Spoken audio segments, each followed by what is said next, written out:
On a blind date, the nurse sat at the wrong table and was unaware that he was the hospital's new surgeon. Next, we surprised everyone. Hi viewer, thank you for watching. Please like and let's continue the story, Emma. Please provide your opinions in the comments section, along with the city you are currently viewing. Pushing open the thick glass door of the Bistro Sinclair, Reynolds looked around. Trying to find a face she had only ever seen, she caught a glimpse of the restaurant's cozy atmosphere and calming classical music in a hurriedly sent phone picture. She was a committed intensive care unit nurse at Boston's hospital at the age of 29, at least temporarily. Memorial and her companion Charlotte actually had little time for going out on the town, with the assurance that it would be beneficial for her to meet someone fresh. Hudson had essentially forced her to accept this blind date. She smoothed down her basic burgundy dress and held her tiny black purse close to her side. The polished wooden floors made her heart race with a mixture of fascination and fear. Around the tables, which are all tastefully decorated with pristine white linens and flickering candles, there are mirrored small pools of light. Waiters with clean black vests hurried between customers, passing out menus and recommendations for wine. Emma had never seen the venue this crowded before she arrived. It had been much calmer than it had been on a co-worker's birthday decades ago. Charlotte left her a message on her phone saying, "You're there, but don't freak out. I believe he's wearing a navy jacket." After calming herself, Emma looked around the tables and noticed a man sitting by himself by the window, donning a suit jacket and drinking what appeared to be sparkling water under the lights from where she stood. The little gleam of silver in his black hair appeared to... She hoped that the nurse from another hospital would be waiting. She had only texted him a few times since Charlotte had arranged their meeting, so there was still a veil of mystery about who he really was. She went to the table, and the man gazed. He had a calm, even guarded countenance as they looked at one another, but something when he noticed Emma's cheeks. He felt warm and truly intrigued, reddened a little as she spoke, making every effort to sound assured. "You must be." After a little pause, Oliver the man said, Yes, I guess I am." She smiled slightly and sat down across from him, gently setting her purse on the chair next to her. After settling there, she became aware of small details and a slight sense of stress around his eyes, as though he was accustomed to having a muted sense of duty, of PO that recommended a particular discipline in his day-to-day activities. He gave his introduction. Emma felt Oliver must have opted to use his middle name or something similar, just like James did. She thought that was a little strange, but she was too nervous to ask further questions. They started talking, and she told him about her employment in the intensive care unit and was amazed at how comfortable it felt to open up, how she frequently struggled to balance her empathy for her patients with the unrelenting requirements of hospital procedures. He listened carefully, pausing sometimes to inquire about specifics or answers that most people avoided, but she found his curiosity refreshing, saying, "You must see some pretty difficult cases." As he swirled his head to discuss anything too heavy on a first date, Emma nodded thoughtfully. "It may be difficult, especially when the families arrive expecting miracles, and we try our best, but the truth is sometimes it's not enough," she acknowledged, and she was taken aback by how understanding he appeared to be, posing sincere queries regarding her endurance and the psychological toll that working in the intensive care unit took on her. Usually when she talked about life and death, potential dates appeared uncomfortable or turned off, preferring lighter topics. Issues. He smiled quietly. "I think it's great that you're so dedicated. It's a difficult job, but for a little period," Emma felt as though he acknowledged her enthusiasm instead of considering it a somber curiosity. The more as they conversed, she became more at ease while enjoying a glass of white wine that the server delivered. Occasionally, she would question what the name James should signify to her. Something more, but she brushed the idea aside right away, reminding herself that BL dates were frequently fraught with minor miscommunications. Perhaps Charlotte had initially given the wrong name. The clamor of dishes and the busy restaurant vanished into the background as Emma's words flowed so naturally.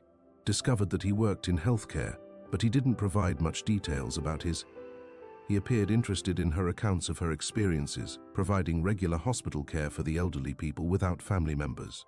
Commemorating little victories with patients who have overcome significant circumstances and lamenting the unavoidable losses, she felt a glimmer of compassion in. When the check arrived, he insisted on paying him, whom she seldom ever saw. As they left the clean Boston, she graciously declined her offer to split. They were welcomed by the evening air, which was a light drizzle that pattered the sidewalk and reflected the city lights in various droplets. They both noticed and briefly smiled beneath the restaurant's awning. I had a great time with the silent connection that had developed in just a few hours, and Emma acknowledged that she had hugged her. Purse closer, so did I, he said warmly. Maybe we can go on. Emma quickly nodded, experiencing a glimmer of exhilaration that she hadn't given herself in a long time. Waved briefly before making her way to her car, her thoughts racing with inquiries and a growing sense of optimism. But she was unaware of what would meet her the following morning as Emma entered the fluorescent-lit hallways of the hospital early the following day. Conversational snippets from the evening before the cozy ambience of the bistro are still being replayed at the hospital memorial. Seemed completely different from the lively, productive environment of the intensive care unit staff. Rushed by holding charts, the monitors beeping non-stop, and the strong antiseptic odor recalled Emma. She headed to the staff locker after realizing that reality had fully returned. As she put her things away and put on her scrubs, her mind turned to James, and the kind grin he had on his face as he heard her stories. No date had ever made her feel so comfortable. She was positive she wanted to see him again, but she was also a little unsure of why he had introduced. He had a name that didn't fit her friend's description, and the busy entrance cut off her reflection. Of Charlotte Hudson, a lively individual with curly blonde hair who was 32 years old. And a constant smile, Charlotte whirled about wildly. I've been wanting to hear about her pretend fury as she crosses her arms over her chest. I texted Oliver last night, but he replied that he never saw you. Did you bail? She made fun of you. Emma blinked, which is strange because I thought he was with me for dinner. Wearing a suit jacket, we conversed for hours at a window table in Charlotte's. Oliver told me that he waited near the bar without a suit. His forehead wrinkled. After 30 minutes, he departed wearing a casual navy blazer. Emma felt sick to her stomach, but you didn't show it. Had she actually sat down with the wrong man? Would explain why he touched Rose's cheeks with his name, James, at the knowledge that the hospital speaker crackled overhead before she could continue. Calling for an urgent meeting in the conference room with the whole intensive care unit team after giving Emma a wide-eyed stare, Charlotte and Emma rushed out together. Word had been rumored that the hospital was hiring a renowned neurospecialist, but most of the information had been kept under wraps. The employees had been anticipating a potentially frightening reputation. They ran into Dr. Moran Brown, the leader of the nursing staff, in the hallway. Department, a 45-year-old lady with a strong presence counterbalanced by sympathetic brown eyes. She offered them, both gave a nod and gestured for them to hurry behind her. According to rumors, the director wants everyone on deck. Emma and the neurosurgeon will be introduced to the full critical care team. And Charlotte looked at one other. Neurosurgeons were major news. Didn't just show up out of nowhere. The hospital must have done something really hard to get. Emma's thoughts briefly turned to James, who was wondering about his day and hoping she could contact him. But she made herself return her attention to the conference room and the task at hand. Low murmurs from physicians, nurses, and administrative personnel filled. Dr. Carver, the hospital's director, arrived and took his place at the front. Emma felt a wave when she located a seat close to the middle, with Charlotte on one side and several other ICU nurses on the other. As expectation engulfed them like a palpable mist, Dr. Carver cleared his "Good morning, everyone. Thank you for coming at such short notice. It gives me great pleasure to announce that Dr. James Grant has been hired to head our neuro department. Has a stellar record and is well known across the country for his contributions to intricate neurosurgery procedures." Dr. Carver's sentence was repeated in Emma's ears, which started to ring. Her pulse pounded more quickly when she thought of James Grant, the man she had shared. She felt a surge of heat at dinner last night, believing he was her blind date. Stream her cheeks. She was in shock that he wasn't simply another hospital worker, but rather one of the most renowned neurosurgeons in the nation, and more significantly, her new supervisor on the Dr. James Grant stepped onto the neuro floor as the rear door opened. He walked in with assurance, wearing a clean white lab coat over his fitted. When they looked at each other, the outfit exuded a deliberate air. Despite Emma's stomach flipping, he smiled politely and professionally at the room. He maintained his cool, but when he saw Emma, there was a slight glimmer of recognition in his face. Felt deafening to her in the room. Charlotte looked at Emma with confusion. Observing her abrupt, hard stances, Emma remained silent as her thoughts worked to decipher what this meant. She had 100 questions about her daily job life, including, why had he known who she was at the dinner? Wouldn't he have introduced himself? Carver went on to introduce James to the group, complimenting his experience in cutting-edge neurological research and his leadership on innovative surgical techniques. Some employees applauded enthusiastically. While others wore protective expressions, Emma's attention was fixed on James, recalling how he'd heard everything that was said. I never paid so much attention to her stories under the bistro candlelight. Implying his own knowledge or position of power, when James eventually spoke, his tone was composed and commanding, displaying only a small portion of the warmth she had felt the night before. At the hospital, Emma came to the realization that her life would soon change in ways she could not have predicted. As the meeting came to an end, she stood motionless in the conference room, and everyone around her rose to shake hands with Dr. James Grant, or at least say hello. She hovered close to her seat, her heart racing. Her mind went back to his decision to keep his identity a secret. Did he take amusement in her ignorance, or was he merely looking for a casual chat while waiting to meet James in the staff line? Charlotte walked gently, catching Emma's attention and whispering, "Are you okay? You look like." Emma took a short breath after seeing a ghost, and I suddenly understood that James is the man I had. She tried to speak quietly throughout last night's dinner, but Charlotte's mouth fell open nonetheless, and Charlotte growled. Shocked to learn that he's the new crazy surgeon, Emma wasn't sure if she feeling ashamed or deceived. Her heart pounded as she observed him shaking hands with Dr. Moran Brown, who presented when his eyes strayed to Emma. She spoke in her customary assured tone, swiftly turned aside while feigning to change the ID badge's strap. The staff scattered, leaving James close to the front, while Emma and Dr. Carver contemplated making a discreet departure. But realizing she couldn't remain hidden indefinitely, she mustered the fortitude to Dr. Carver, walked up to them, and nodded courteously to Emma Reynolds, who was right. Stated, "James Key, I've heard you're one of our most committed ICU nurses." Is Emma? He officially introduced them, obviously unaware of the hours-long personal history that had just transpired. James had already turned to her with business-like courtesy, saying, "I'm glad to meet you." Ms. Reynolds spoke in a calm tone, and Emma's cheeks felt neutral. She sought to equal Dr. Grant's attractiveness, his poise, in the hopes that the tension brewing inside her wouldn't be apparent. There was a long silence that only the two of them appeared to understand, and then Dr. Carver stated in a low voice. I excused myself, leaving them in an awkward standstill. They were by alone, and it wasn't until Dr. Carver that I realized you worked at Memorial, stated the ICU staff just now, and her eyes flitted in doubt. He sighed somewhat. I thought you were Oliver, and you never corrected me. I apologize for taking you by surprise. You came over with such assurance, and I wanted an opportunity to have a conversation with someone without my career's shadow looming over me. Emma crossed her arms, offering an explanation rather than an excuse. Feeling a whirlpool of contradictory feelings, you may have brought it up at some point. He nodded, his brows furrowed. Although it wasn't fair of me to remain mute, I did appreciate our talk, which you didn't see.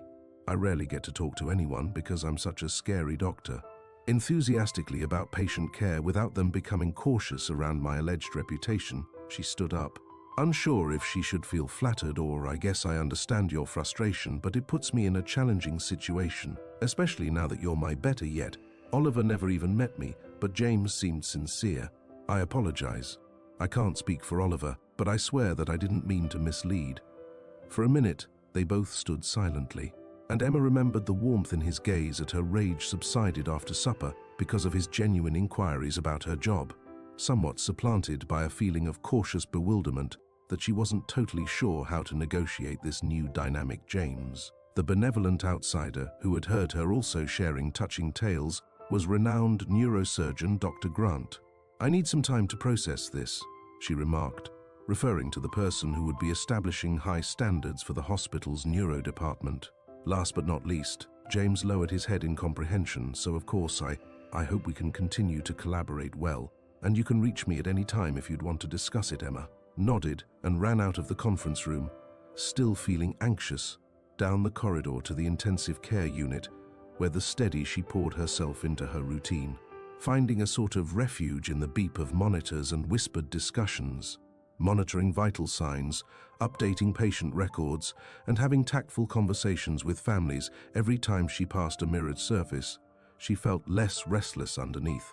Window or an empty room. The recollection of the night before flashed through her head like a reverberation near the conclusion of her shift. She saw James once more. He was wearing a white coat with his name embroidered in clean letters. While discussing an impending surgery with a physician, he looked in her direction, but she quickly focused on the chart she was holding. "What are you going to do?" she confided in Charlotte that evening, and she listened with wide eyes. Perched on a chair in the almost empty staff lounge, Charlotte inquired. Emma breathed slowly. "I'm not sure yet. I simply want to concentrate on my work at the moment. Whatever transpired last night is convoluted, and he has a reputation for being overly demanding and flawless." Charlotte gave her a compassionate pat on the hand. "But it's still frightening." "Handle it, Emma.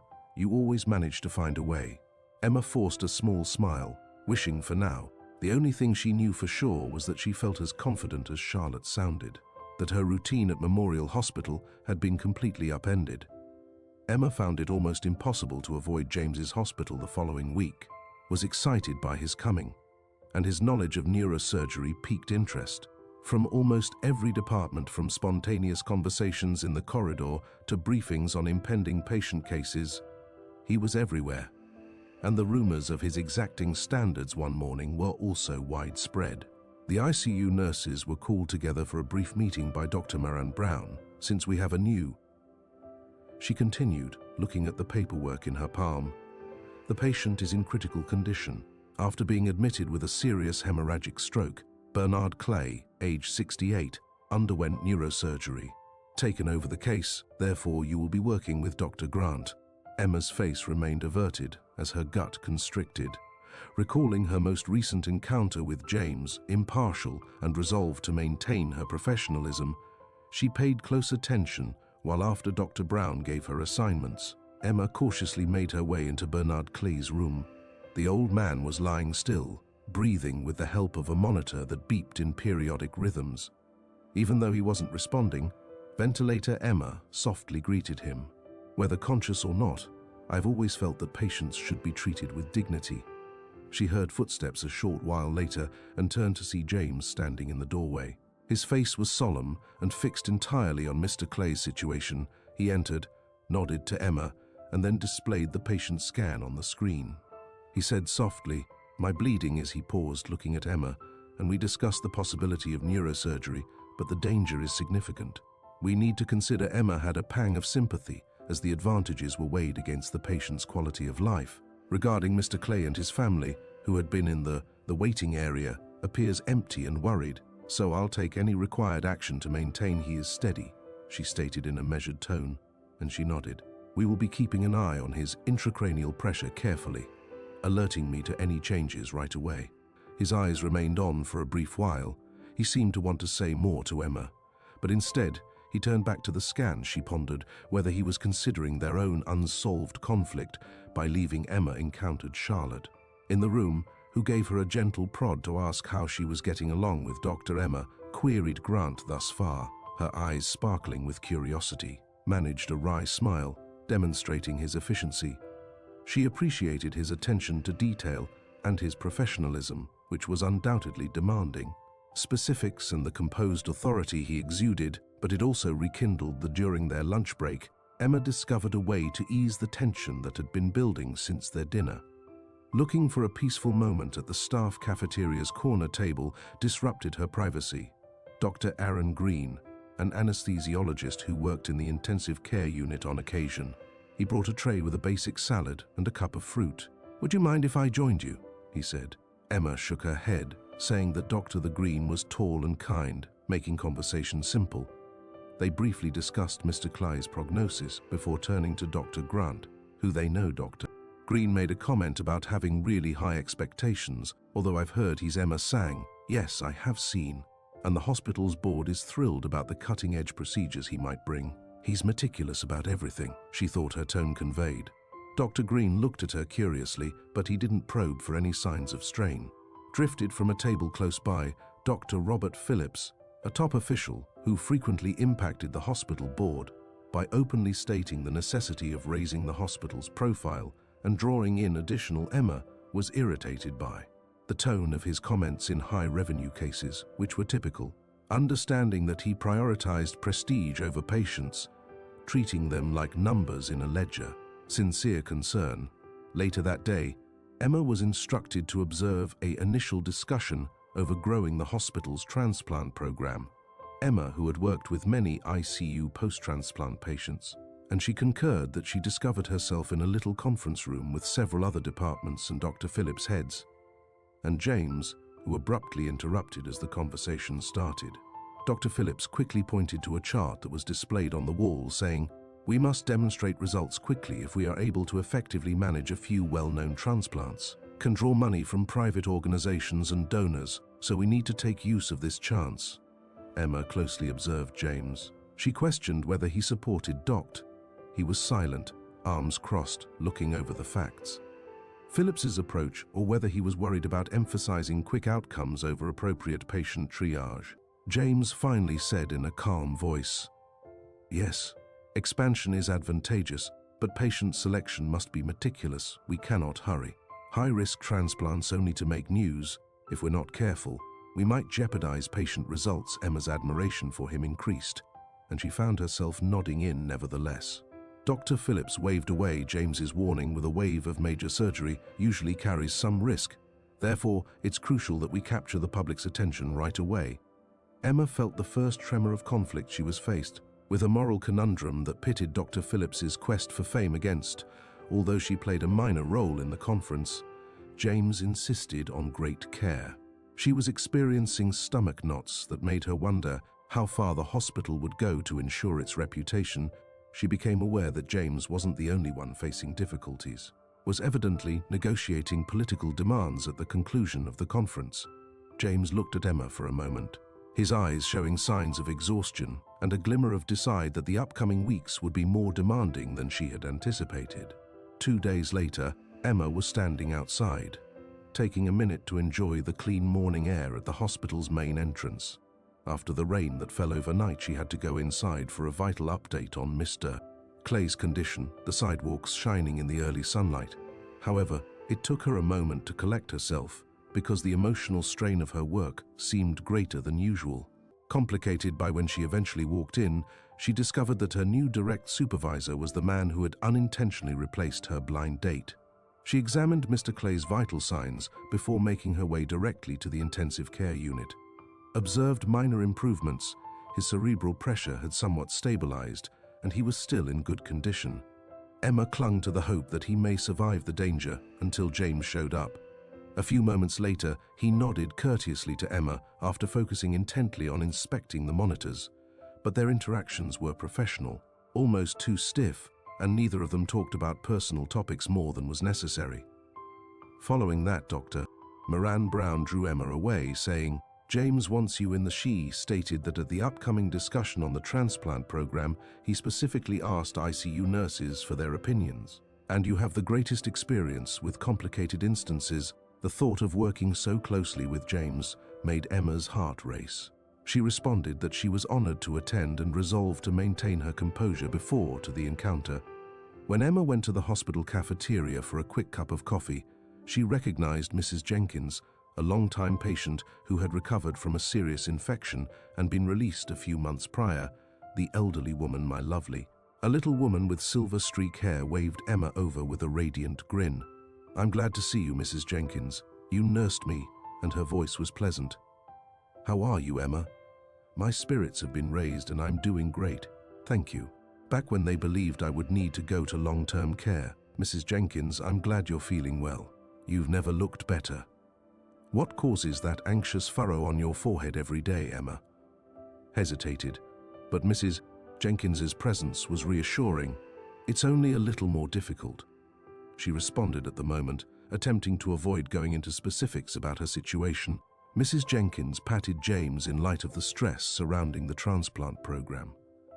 With Emma's gentle touch, difficulties frequently result in fresh starts, my love. Wonderful, resilient, and wonderful.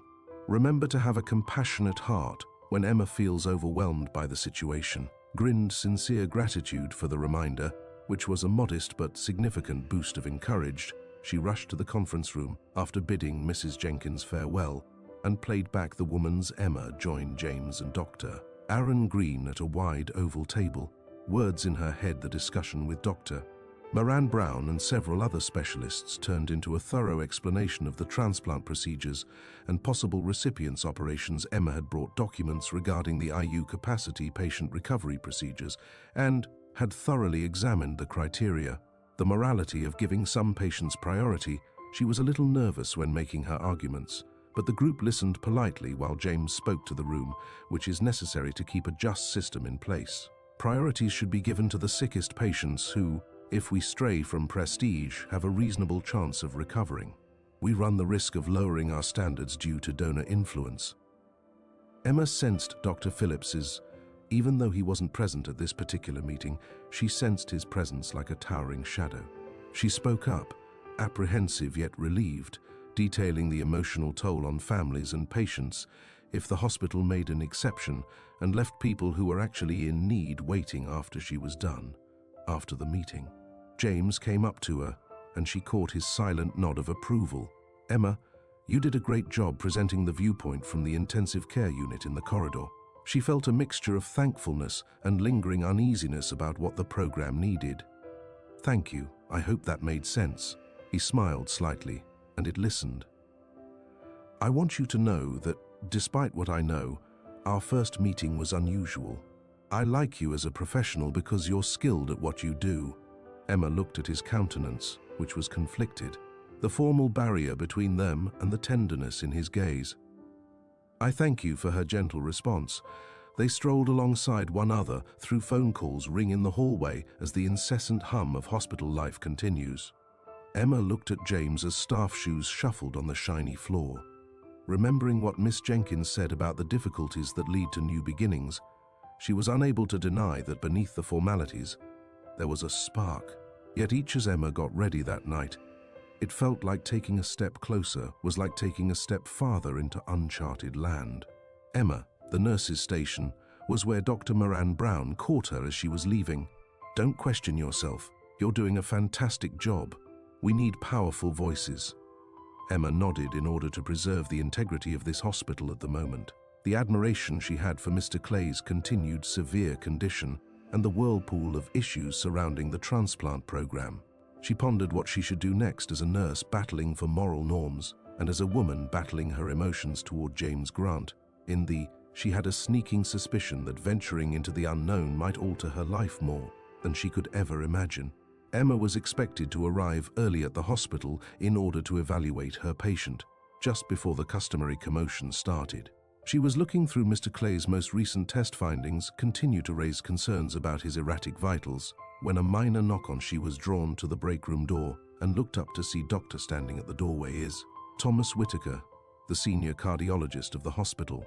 He smiled gently and added, "Pardon me," in a nice fatherly tone. "I was seeking for a moment to talk to you." Emma had always thought highly of Dr. Whitaker. He was a man in his mid-50s with thinning silver hair who lived near Hospital Memorial, with deep-set eyes that conveyed years of experience treating heart patients. He exuded a kind of authoritative authority that never. She smiled and invited him without hurrying or increasing his voice. She put the chart aside and asked, "How can I help you, doctor?" He came inside. "I've observed that you've been actively participating in the conversations surrounding the new transplant program," he started. "And I was also struck by how much you appear to be bearing on your shoulders," she quietly breathed. Startled by his perception has been a little overwhelming because I've never understood the hospital's politics on so many levels. To consider prior to Dr. Whitaker nodding, which is quite normal. I recall, when I was a younger physician, I thought that all it took was talent and empathy. But then I discovered that there are budgets behind every process and every new project. Board members and administrators of insurance plans each have their own beyond patient care. Emma's hobbies included his candor, with whom she had not spoken much. Conversations, but at this precise moment, he was almost certain that he didn't want our hospital to forget what's really important, she said, adding that we're here to assist people, not only chase funding and recognition. He took a seat next to her. You're completely correct. It's great that you remember that as the years pass, a lot of people become lost in the system. Look, I've attended consultations with Doctors Grant and Phillips, and it appears that a conflict of values will inevitably arise. Phillips is aiming for quick, newsworthy progress. Grant is more circumspect, more patient-centered, and from what I can tell, you're caught in the middle. I didn't intend to be in the center, but something about Emma's smile made me smile, feels significant, and I continue to consider how these choices impact real lives. Instinct is exactly what our patients need. Dr. Whitaker leaned closer. Additionally, I wanted to talk to you because I heard you will be sharing some of the ICU's viewpoints at the next large I would be pleased to give. Some thoughts from the cardiology side, particularly about organ transplantation during the transplant committee meeting. Compatibility and the intricate processes that recipients go through after receiving a transplant. Emma's eyes brightened, and I'm grateful that we're now working on guidelines. Although I'm not a transplant coordinator by training, I want to make sure I convey the material correctly. I've witnessed enough serious situations to understand how important the appropriate standards may be. Gave her a little notepad with brief notes in it. Here are some information you might find helpful. Go over it, and don't hesitate to ask questions. Emma is available to help. When superiors threaten you, the hospital occasionally needs strong-willed people to remind everyone of our. His words lingered in her breast like a soft whisper. Real purpose. Keep your passion alive. She thanked him for the assurance, feeling more supported than she had been in the days that followed. When she got back to the intensive care unit that morning, James was looking over Mr. Clay's chart, looked at her with a stoic yet courteous gaze. I've been keeping an eye on his brains. Emma nodded, and I'll keep it that way. The status is touch and go, but I'm planning another review with our surgical team shortly. Keep a careful check on his vitals. If there is a shift, I will pay you. He paused for a second right away. I heard that Dr. Whitaker was trying to find you. Previously, he was a good man who serves as a mentor to many of the staff members here. As Emma's expression softened, he volunteered to impart his transplant protocol expertise. James put the chart down, and I'm thankful for that. Whitaker is the you may learn a lot from a doctor who strikes a balance between empathy and reality. From him, in fact, we could all briefly exchange glances. With a suddenly, Emma was brought back to the night they initially met without knowing each other's responsibilities. The difficulties of office politics, it was particularly comforting to see James attribute it to a colleague. It gave his ordinarily professional demeanor a human touch. Thus, the remainder of her shift was a haze of mundane duties. And nervous, she looked over Mr. Clay's vitals and questioned whether she could actually change the impending conflict around the transplant program. But the remembrance of Dr. Whitaker's serene tone and the unwavering faith in James's face persisted in her. She felt in her heart that she was about to step over a boundary that separated a new reality from her previous one, where she focused on her nursing responsibilities, where she would advocate for laws and choices that may change a lot of. Emma stayed up late that night to go over Dr. Whitaker's notes. The hallways became silent, and the sporadic announcements from above reverberated throughout the otherwise silence as she turned page after page. Taking in patient data, she sensed both eligibility success rates and typical difficulties.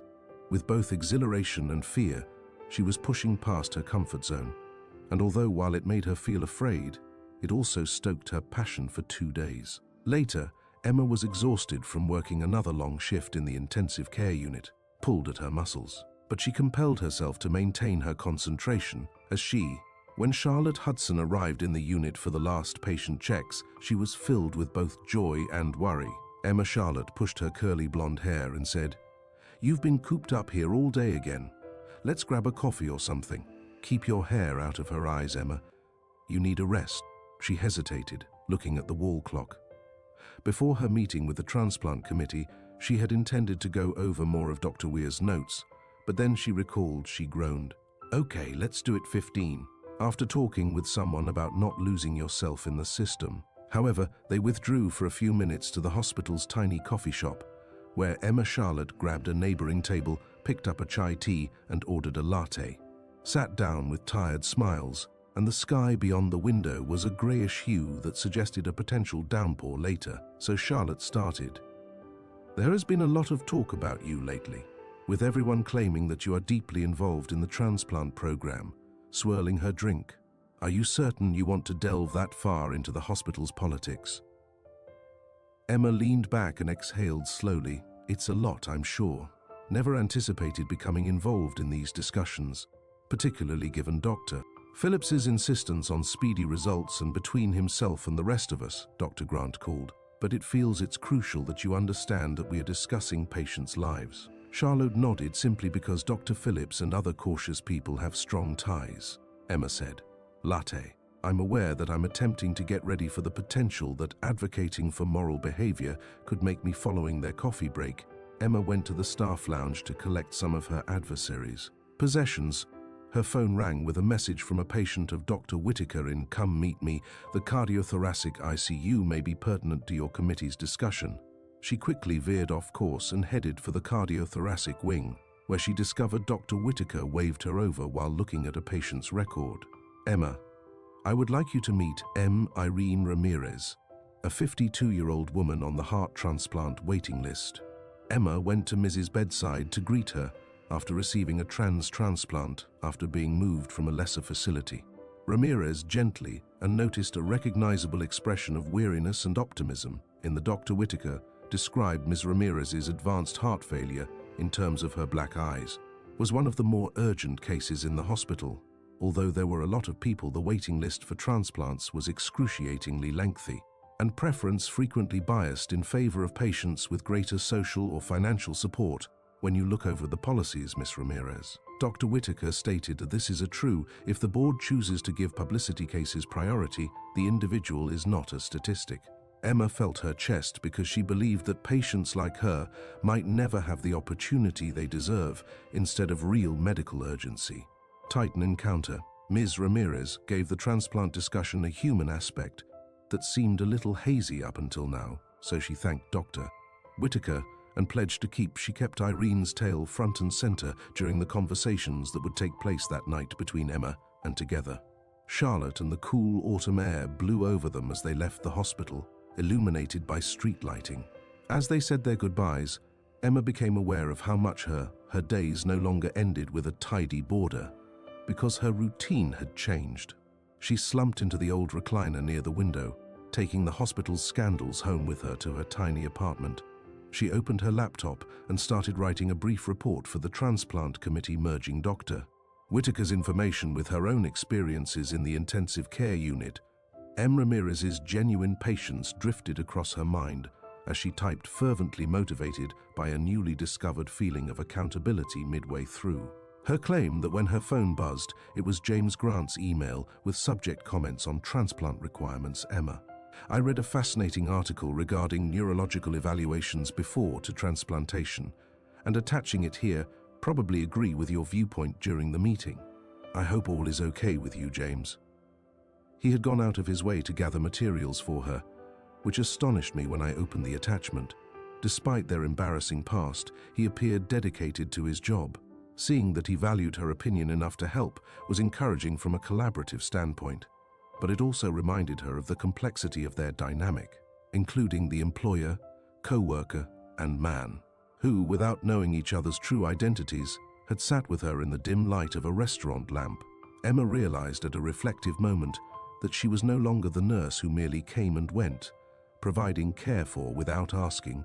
A door had opened, drawing her in the direction of a more active part in determining how the hospital treated its patients, yet doing so required acknowledging the unforeseen difficulties that lie ahead, such as meeting aspirational administrators and discovering facts that would jeopardize her professional connection. She recalled Dr. Whitaker's comfort, that she wouldn't lose her compassion, and made the decision to let go out of her comfort zone if it meant confronting people like Dr. Phillips.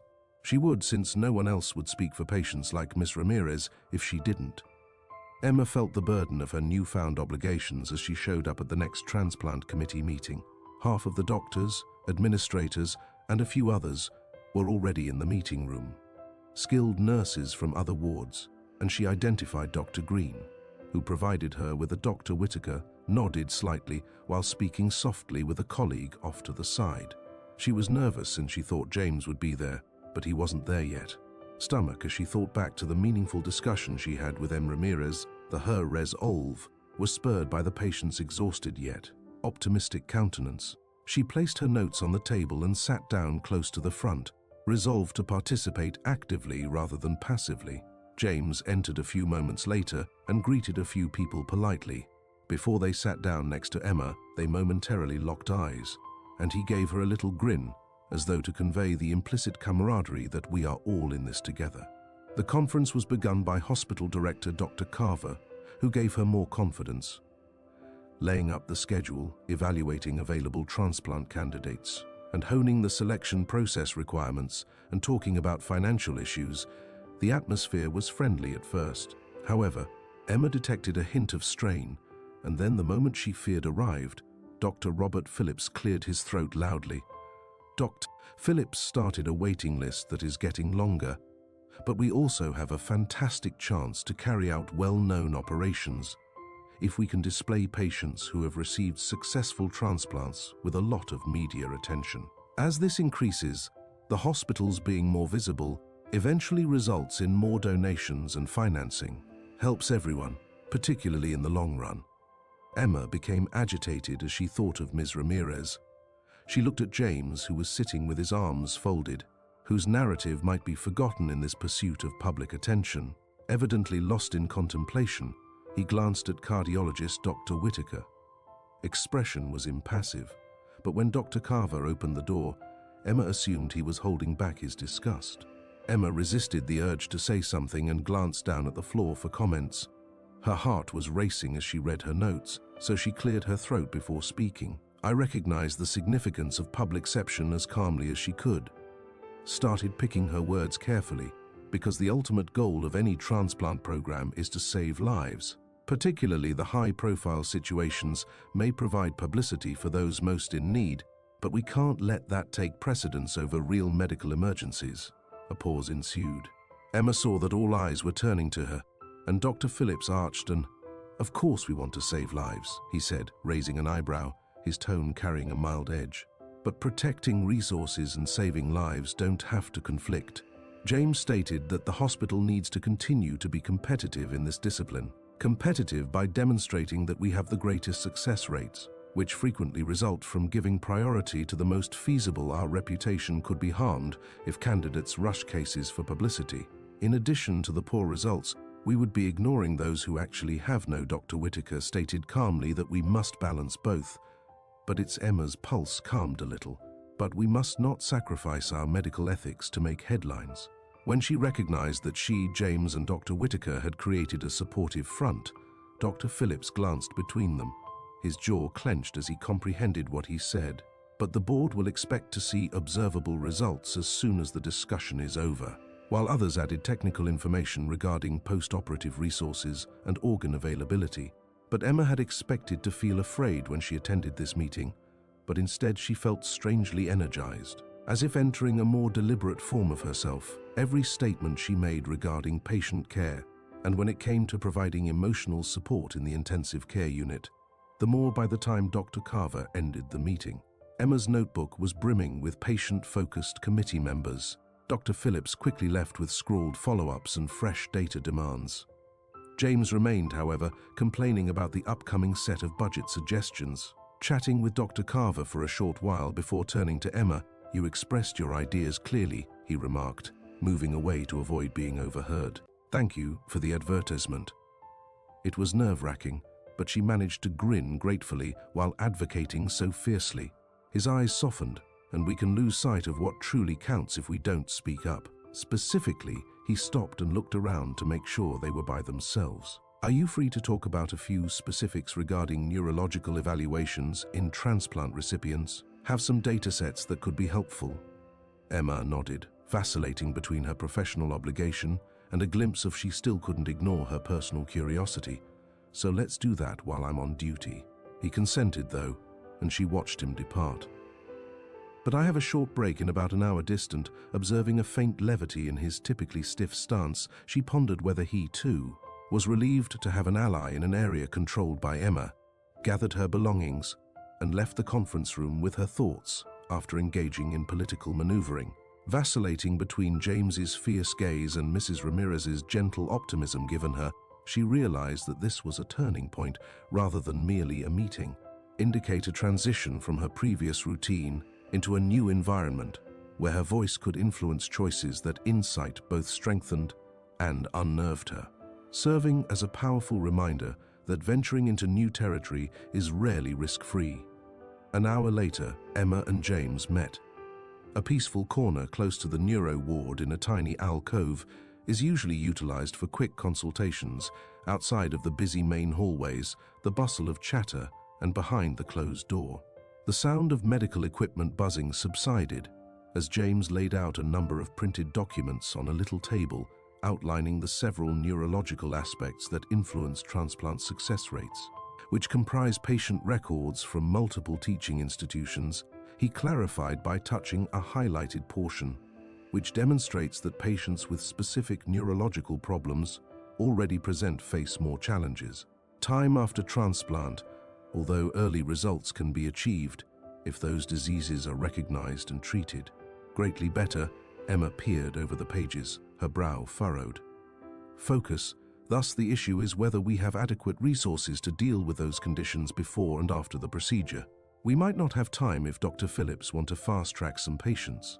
James nodded in agreement for the more thorough evaluations, which is why your feedback from the ICU is essential, because you may observe directly how successfully or poorly patients handle major procedure. He looked up and met her eyes earnestly, asking if we might demonstrate the Emma sense that the committee could be less influenced by flimsy measures if careful screening was done. "I'm proud to be a part of something that has the potential to actually enhance patient care," she added. "Let's make a solid case with you. I'm sure Dr. Whitaker will support us." And Dr. Green appeared encouraging as well. Over the following few minutes, they went over statistics and talked about how to arrange the data for the upcoming presentation. Emma couldn't help but see James's smooth transition. He gradually transitioned from his position as a controlling surgeon to that of an affable colleague after they discussed these issues. "I need to get ready for a consultation," he replied, looking at the time. "Gathering the documents, I'll send you the digital versions as they were." Emma paused first. "Speaking, James, I just wanted to let you know how much I value you considering my viewpoint." He smiled somewhat, but not everyone does. "I appreciate your viewpoint." Emma always felt a connection with him because of the warmth in his voice. The silence was broken by the distant buzz of Appia, neither of whom appeared to know how to navigate. When Emma noticed that hers was vibrating with an ICU alert, she quickly smiled before leaving, her heart racing with a mixture of fear and an undercurrent of another emotion, something perilously near affection. In Charlotte was waiting in the intensive care unit with an update on Mr. Clay, who had taken a slight deterioration. She hurried to his bedside to confirm the changes in his vital signs James showed in a few minutes later, checking the scans again and spoke quickly. Once more, they entered a strictly professional realm with the neurologist. Quick, accurate decisions that could be the difference between life and death, and any personal Clay was stabilized by entanglements, although it was evident that his health was precarious. Emma exhaled slowly as she took off her gloves, her gaze lingering. She was concerned that the old man, who was lying so exposed in the bed, would never get well enough to appreciate life as it was in the hospital. Work, particularly in critical care, never got any easier as the days went by. In a rush, Emma ended up going to briefings that covered clinical research, taking care of her intensive care unit patients during her free time, with unwavering focus. Dr. Phillips continued to be a menacing figure, occasionally walking by wearing shrouded disapproval. She had heard that he was trying to get board members to speed up some transplant cases for rich people. Her determination to push back during a late-night study session was further fueled by patrons. Dr. Aaron Green seated her at a corner table in the almost empty restaurant. "His comforting grin, you appear to be in need of a strong cup of coffee," she said. laughing feebly as she took Dr. Green nodded and thanked him for the paper cup, saying, "I feel like I'm running a marathon I never signed up for. I understand the sentiment, but what you're doing is crucial. I've noticed a change in the way people speak. As more people raise ethical concerns regarding transplants, Emma felt a glimpse of hope. I'm glad to hear I'm not the only one experiencing this." He reclined in his chair. "Not, I agree with you. Dr. Whitaker is with you, and Dr. Grant clearly endorses a careful approach. Don't be intimidated by Phillips," they spoke a little more. Regarding hospital politics and plans for the future, Draw Green stated that he has been Emma consented to talk when she was contacted about a research partnership that could work with her ICU data. Before traveling, it was even more comforting to have allies in this new place. Emma made one final adjustment to Mr. Clay's blanket while whispering to him at home. Despite the fact that he was still under a lot of sedative, she said a few kind things and looked at the thinking of James a few weeks earlier in the hallway that connects the intensive care unit to the neuro wing. She would never have assumed that she would be collaborating with the talented new surgeon who previously concealed his name from her. Now, that odd turn of events felt like a call to completely change her course. As a nurse, and possibly as a person, Emma was getting to know, considering that the tiny meeting room on the 10th floor had developed into a sort of strategic headquarters for those opposing Dr. Phillips's hasty transplant plan. One afternoon she came to discover Dr. there, Whitaker, Dr. Green, and even Dr. Moran Brown are assembling to examine a pile of patient records and talking about the best ways to uphold moral standards. So the hospital board, is Dr. Brown described looking through a document during their meeting next week, determine whether to approve Dr. Phillips's proposal to launch a fast-track trial program. Dr. Whitaker's side massaging the bridge in order to expedite some instances. Fast-tracking of his nose rarely results in positive outcomes for patients. There's a reason we. With numerous checks and balances, Dr. Green suggested that our best option is to demonstrate the medical and ethical evidence, as well as to showcase instances of success where higher survival rates were the result of thorough screening. Emma nodded, remembering Mays Ramirez, whose fragile state exemplified the weaknesses of individuals who could be forgotten, that we have to incorporate personal tales. She recommended narratives from numbers for patients and families are important, but Dr. Brown's actual life speaks louder. It's a fantastic idea to gather testimony at Emma with approbation, Emma, if you can obtain some useful information from the ICU standpoint. James softly interrupted the conversation halfway through after being delayed. Through a process, he sat down next Emma and nodded appreciatively, as the Emma sensed a rising sense of kinship as the group continued organizing. It was a strange combination of veterans and professionals: cardiologist, a research-inclined anesthesiologist, a head nurse who was ferociously protective of her employees, and a neurosurgeon divided between patient care and hospital politics. Yet the mutual objective brought them together, and Emma lingered after the meeting, eager to talk. The others left, leaving the two of them near the window that looked out over the cityscape while James was alone. As the sun began to set, the horizon was painted in shades of orange and, "I believe we have a good plan," she remarked, gently pressing the binder beneath her arm. But Phillips's assurance of rapid, well-known victories. James acknowledged Phillips's links. "For weeks, we have been whispering in some board members' ears that our facts must be unquestionable and our voices must be united." Emma's eyes strayed to his. "It's helpful that we all agree with you. James, you have a lot of influence. People respect your knowledge," and his expression is serious. "I'll try my best, but sometimes it's not enough."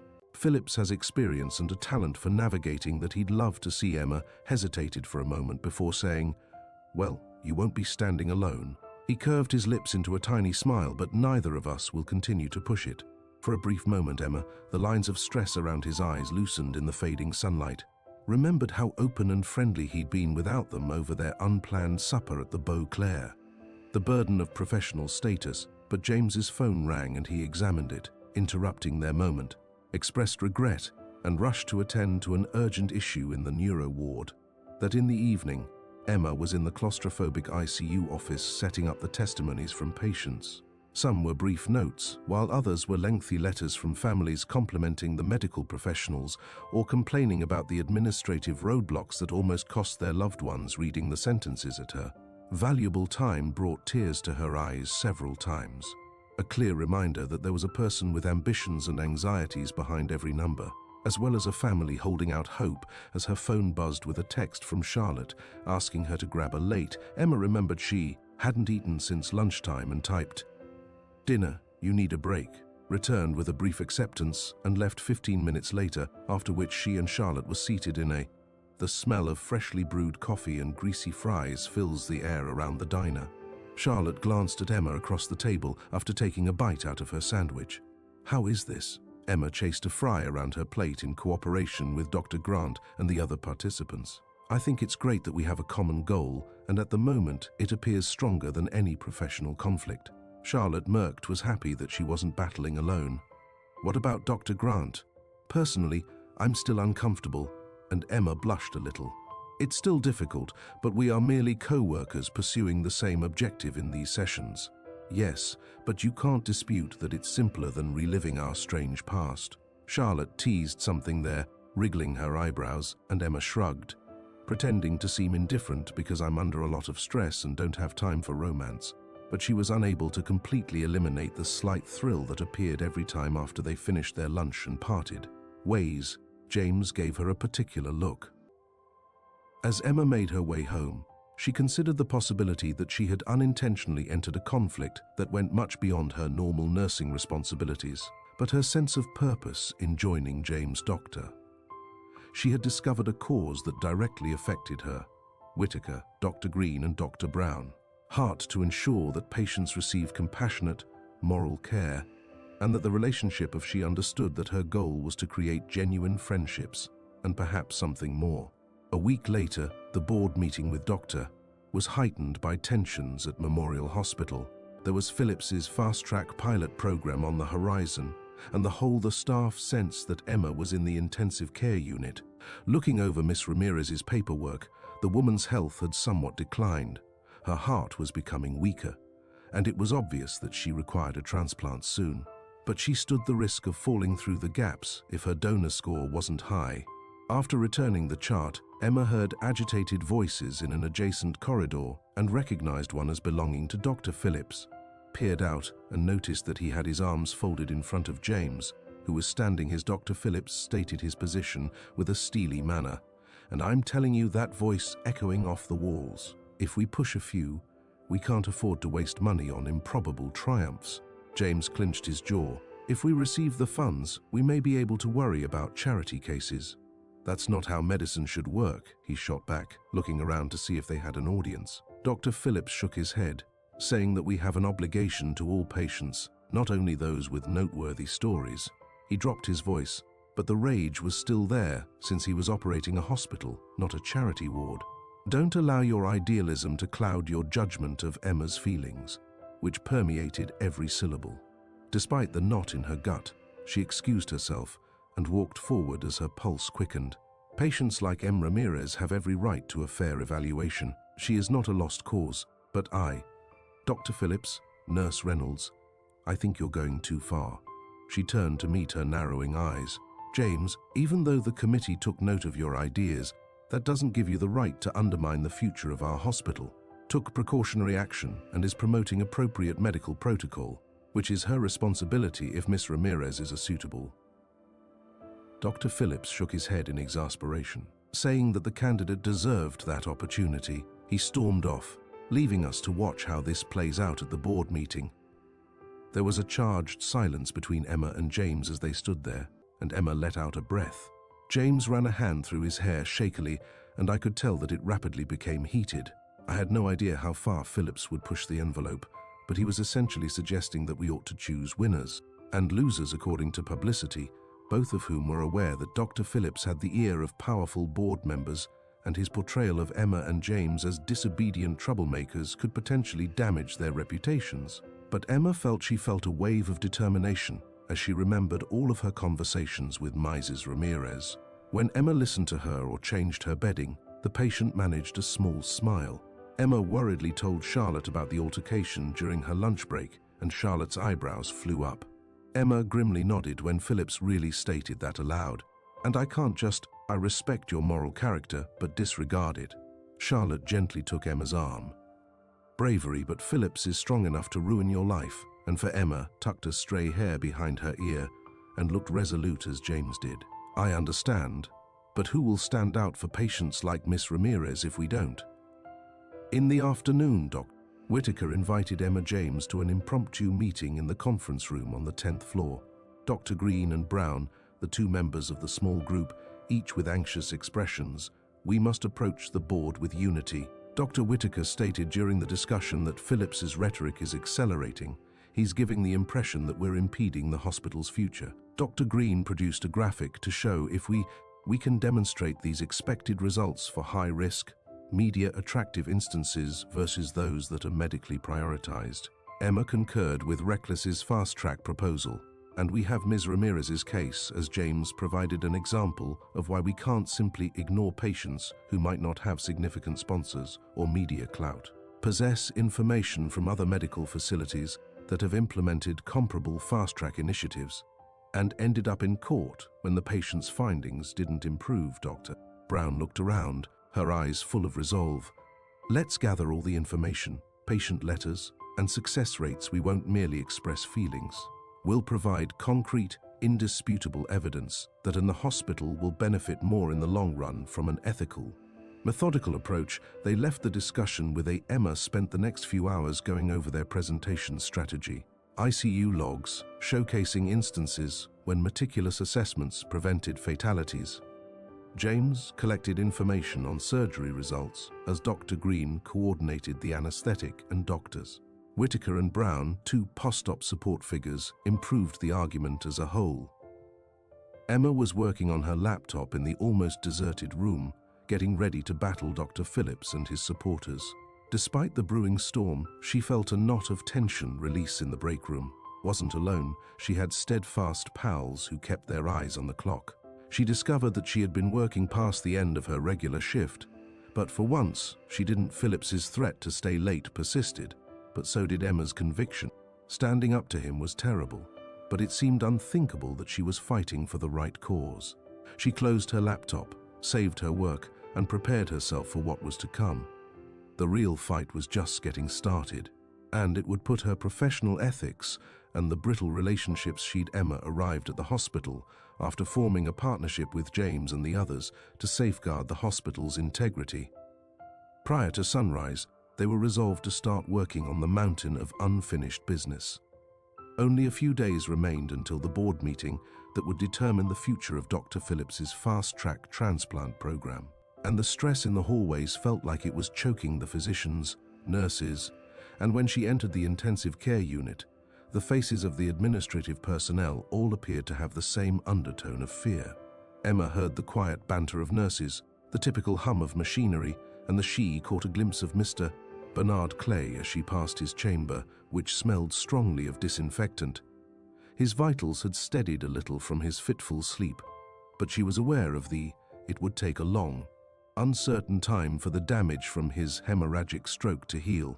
When it finally leveled out, the minor advancements they had noticed felt like she accompanied Irene Ramirez, who was a tiny ray of hope in an otherwise gloomy ward.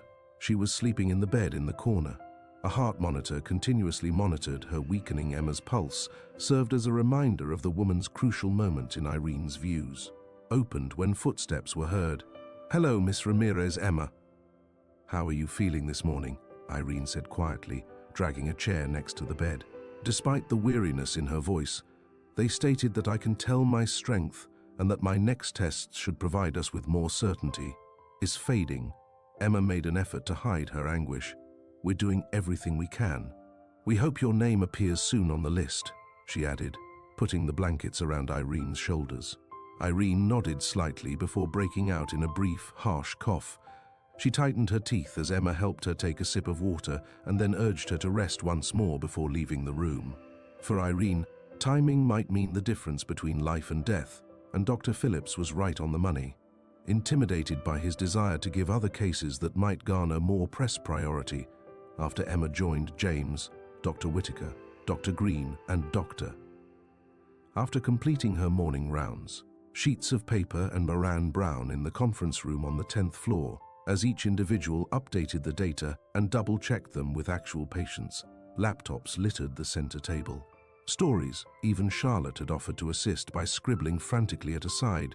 James adjusted his tie and sat down at the desk to gather the testimonials Emma had collected. Observing every detail, the calm surgeon's strained expression revealed his concern. That we must complete our strategy, he stated, laying out a number of statistics charts that Phillips will probably emphasize. Our clearest argument for the financial advantages of reckless fast-tracking is that it can backfire if his pet cases don't work well. The hospital's standing might decline, and Emma emphasized that actual patients might lose their chance, like Mrs. Ramirez, who has been waiting for the ideal donor for weeks. She might not live until the next viable organ becomes available if they ignore her. So Dr. Whitaker removed his "We'll emphasize that point, Phillips," as his glasses rub the bridge of his nose. Presents it as a choice between pursuing publicity or dying. Distance, but we are aware that a well-rounded strategy might attract favorable attention without resorting to gambling. Dr. Brown scanned the group for unqualified beneficiaries. Let's also coordinate when Emma and James handle the sophisticated surgical data. Who speak? Talk about the ICU viewpoint. Dr. Green can explain the risks of anesthesia, and I'll conclude with a summary of the consequences for staffing. We'll keep it brief, but Emma struggled to control her butterflies in her stomach because she was public speaking at a crucial meeting. Ordinary part, but when she imagined Irene's exhausted eyes and listened to Dr. Phillips's contemptuous remarks replay in her thoughts, they spent the following hour will be spent polishing the slides, practicing the main points, and making sure everything of evidence flowed smoothly into the next, leaving Emma's head humming at the conclusion. Using terms such as resource, ethical triage, and patient fatality rate allocation, which stood in sharp contrast to the times when her duties were restricted to the intensive care unit floor alone before separating to their individual responsibilities, Dr. Green recommended. Emma took advantage of the little respite to sneak James into the corridor and be quiet. It felt strangely peaceful outside the meeting room. "Are we ready?" she asked, embracing a. He took a deep breath, prepared as we can be, and placed the folder of letters to her chest. Completed the study, have the information, and have compelling arguments. Phillips will fight back, but his evidence isn't as strong. Emma nodded and looked. His intent look brought back memories of how at ease he had been at the Wen Bistro. Sinclair inquired about her experience at the intensive care unit. Their relationship had changed from that accidental encounter to a common belief in something far greater than any of them. In that unwritten, James softened his voice in gratitude as she realized how far they had both come. Some might have backed off if Philip hadn't given up, but as soon as he began to throw his weight around, she gave a backing down with a small smile. "Isn't exactly my style." Their eyes locked and they exchanged an unspoken. Despite their limited time for introspection, there was mutual recognition between them.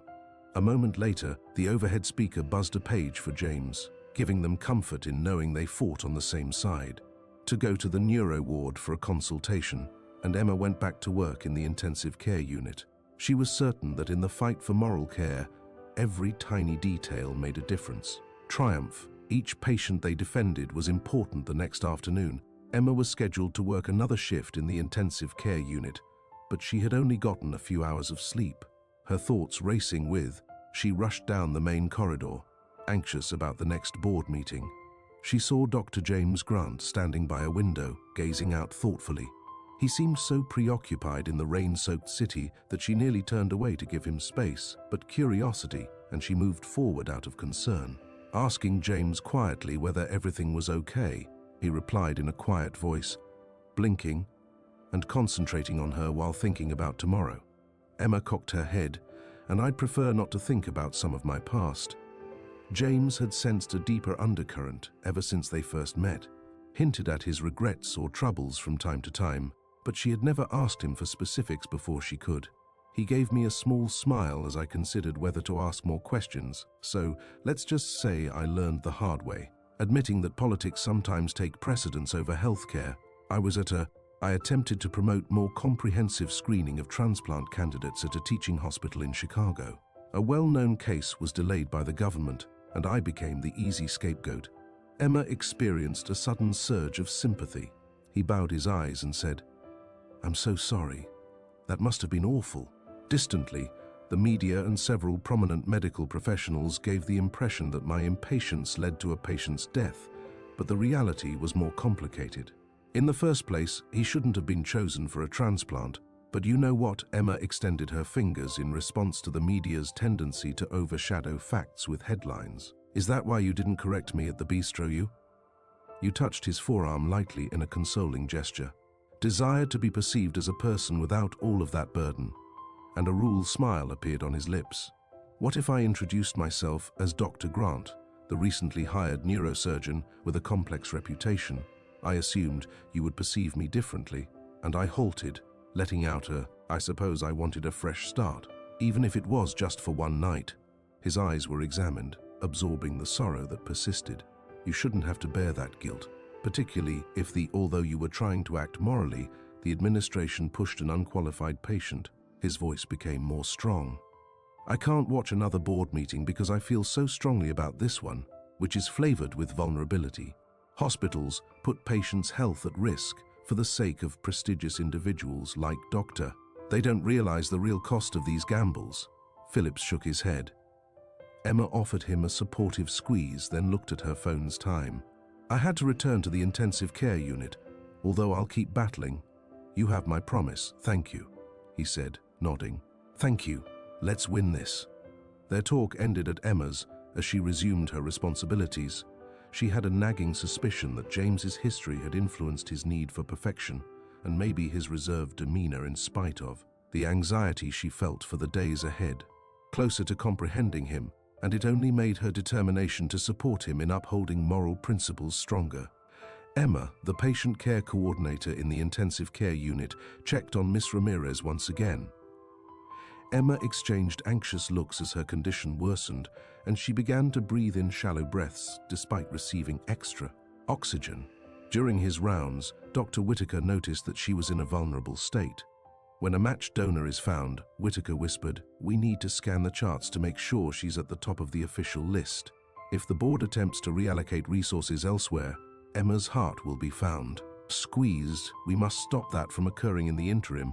While Mr. Clay's condition revealed minor progress but remained mostly unresponsive, Dr. Moran Brown revealed Emma nodded softly when told that if the hemorrhage persisted, neurosurgery might try a new intervention. As her shift came to a conclusion, she prayed that he would get better enough to resume some kind of her normal life. Heard Dr. Phillips on the phone in the hallway, displaying a grumpy tone. He made reference to tugging strings and speeding up. The Emma ducked out of sight, terrified by the process, and tried to get glimpses of she was unable to learn much from the talk, but it seemed like he was putting in extra effort to get votes for his. When Emma emerged from the hospital that night with the fast-track proposal, the sky was a gloomy grey and the wind was freezing, so she pulled her coat tighter. Her thoughts were racing with what she had discovered about James's past. Tragedies, Dr. Phillips's persistent efforts, and Ms. Ramirez's unstable health. She saw that his will to advance his mission was among a whirlpool of opposing forces. The board meeting tomorrow would be more than just a standard discussion of policy. Became a battlefield for the hospital's soul, which Emma attempted to obtain some sleep that evening, but her mind wouldn't stop racing. So she played James's feeling sympathy for the weight he bore. She made a secret commitment to do everything in her power to stop history from happening again, even if it meant facing a room full of decision-makers, and in the middle of her spinning, she was more than willing to challenge them. Fears that small promise provided her with a sliver of peace to hold on to for the next. The board met in the hospital's magnificent conference room on the top floor in the morning. The windows provided a broad perspective of the Boston skyline, but Emma and the others hardly noticed James T. Dr. Whitaker, Dr. Green, and Dr. Brown, members of her group, arrived with their well-prepared documentation prepared to argue against the board's approval of Dr. Phillips's fast-track program. Each person had a notepad and digital tablet as they sat around a big table. The meeting was chaired by Carver, the hospital director, who welcomed everyone in a businesslike tone. Dr. Phillips sat close to the desk with a confident look on his face. He stood first, opening a sleek slideshow that was ready on the projector. He mentioned in a well-rehearsed spiel the possible advantages of expediting some transplant cases, data on charitable contributions, media attention, and how a few well-known achievements could boost the Emma, who was standing at the hospital, observed the board members and saw some nodding in agreement. When Dr. Phillips concluded his lecture, he displayed a triumphant smile while others wore wary expressions. Dr. Carver smiled as if he was already enjoying the win, then motioned for James, and James stood with confidence as his group presented their counter-arguments. Examining slides that provided information on risk assessments, success percentages, and how inadequate screening had detrimental effects at other facilities. Thus, Emma appreciated the serene he spoke authoritatively and knowledgeably. But there was also a hint of sincere concern. Dr. Whitaker highlighted the cardiology viewpoint, demonstrating actual instances of individuals who required careful screening to make sure no underlying problems jeopardized the effectiveness of the transplant. Following that, Dr. Green highlighted potential anesthetic issues emerge if applicants weren't thoroughly chosen. Dr. Brown ultimately introduced Emma used a calm approach before speaking about the ICU's point of view. She started off by sharing a story about Mrs. Ramirez. Although she didn't reveal using her name or other identifying details, she vividly depicted a middle-aged Emma, explained how each shift was like the patient wasting away while waiting for a new heart. She witnessed life and hope slipping away from others in the intensive care unit. Emma, patience is more than just statistics. The faster we push ahead, she urged, her voice full of the urgency of someone who had personally observed the atrocities. The more publicity-driven injuries we make, the more likely it is that we will overlook people who have been on the list and could truly benefit. This is not merely a philosophical issue. It's a question of she urged for a balanced approach to deciding who survives and who might die. After she completed Emma's ethical standards, there was a prolonged period of silence in the boardroom. Despite her nervous palms, she kept a steady gaze on Dr. Carver. But Dr. Phillips spent no time sitting forward in his chair. These worries are only hypothetical situations, he remarked with a condescending half-smirk. We can handle high-profile instances and not overlooking current patients, not to mention the financial boost we receive from raising an older board member with steel grey hair and keen eyes, commented on the reputation of our hospital. However, we need to make sure the program doesn't turn into a publicity spectacle. I'd like to see more detailed information about how these suggested when fast-track cases were chosen. Dr. Phillips paused, gave evasive guarantees that strict rules would be followed. Emma bit her lip. She was aware that if he had the authority to overrule them for sure, regardless of the rules, he claimed to have patients such as Miss Ramirez might be abandoned. Thus Dr. K tried to the back and forth continued as the mediator asked pointed questions on both ideas. Emma and her colleagues presented evidence after evidence for well over an hour, but Dr. Phillips was deaf, reacted by highlighting the hospital's financial difficulties and the potential for new sponsorship agreements by the conclusion of the lengthy meeting. The board was still. Dr. Carver declared that they would examine all the materials overnight and hold a vote the next morning, and as everyone gathered their belongings, a hush of conversation filled the room. Expressions of uncertainty. Emma was exhausted when she exited the conference room, and James caught up to her in the hallway, letting his tie drop. He spoke calmly throughout, but she pressed, "I'm not sure which way they'll vote."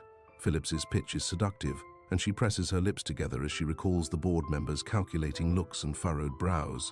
Acknowledged that I could understand how promises of financial gain could influence some of them. Stability. Dr. Whitaker came over with a somber expression on his face. We might have struck a wall is too high to scale in a single session, but we shouldn't give up just yet. Emma nodded. We still have tonight to get more evidence if we can. We must not allow hopelessness to consume us. We owe it to individuals such as Miss Ramirez. Emma grabbed them as they were heading back downstairs. So let's reconvene and see if there's anything else we can add to our case. Her stomach twisted at the arrogant glance Dr. Phillips threw their way, but her conviction only became stronger. No matter how steeply she and her supporters climbed, this wasn't over. Keep advocating for an equitable system that acknowledges each patient's right to a shot at life, not only for those who could display the hospital's name, Emma and James met up again that night in the hospital cafeteria, which was almost empty. Overlooking the overhead lights, they shared a fast dinner and discussed the happenings of the day. Had disappeared, leaving only a drab hue and the D of the everyday crowd. A few employees dispersed their trays of partially consumed sandwiches, which were largely undisturbed. Their appetites had been exhausted by the board meeting's intensity, so Emma started by saying, "We need some stronger stuff to tip the board's concerns on the scale are being exacerbated by Phillips's promises of sponsorships and media attention." James, whose jaw is stiff, took a sip of water and thought about the hospital's finances. Regarding my old data from Chicago cases where hasty transplants had terrible results, which I preserved since someday. If we demonstrate to them that this situation is possible, I want to prove my case. Do you have them on hand? Emma said, in the hopes that it could be sufficient to influence people's minds. I would need to access my personal archives, which are stored on a secure drive. Check if I can get them tonight, but it could be dangerous because I can't reveal the stringent secrecy rules. I'll need to thoroughly redact or anonymize any patient identities, Emma. Decided that anything you can do could be helpful. All we need is for people to recognize the possible catastrophe rather than the details about any individual patient before James could reply. Dr. Whitaker showed up next to their table with a phone put to his ear. He hung up, and I just chatted with a former medical school classmate who has experience. I sighed. He's offering me some advice on how to phrase the conversation with administrators who promote these ostentatious programs. Emma suggested having a talk to have the biggest influence on the board members. It might not be a panacea, but every little bit helps. A smile of gratitude, knowing that we are not alone in this. Emma declined the offer from the doctor as the men split out to concentrate on final touches to their presentation. She had promised Miss Ramirez she would stop by before heading to the intensive care unit. On the way home, Irene's face appeared even paler inside the curtained room. Eaten that morning, and she was having trouble breathing. "Hey, Emma," she whispered softly, drawing a stool near bed, "huh? It's been a long day for us both." Irene's mouth quirked into a feeble smile. "I've been worried too much that I won't receive the transplant my daughter calls.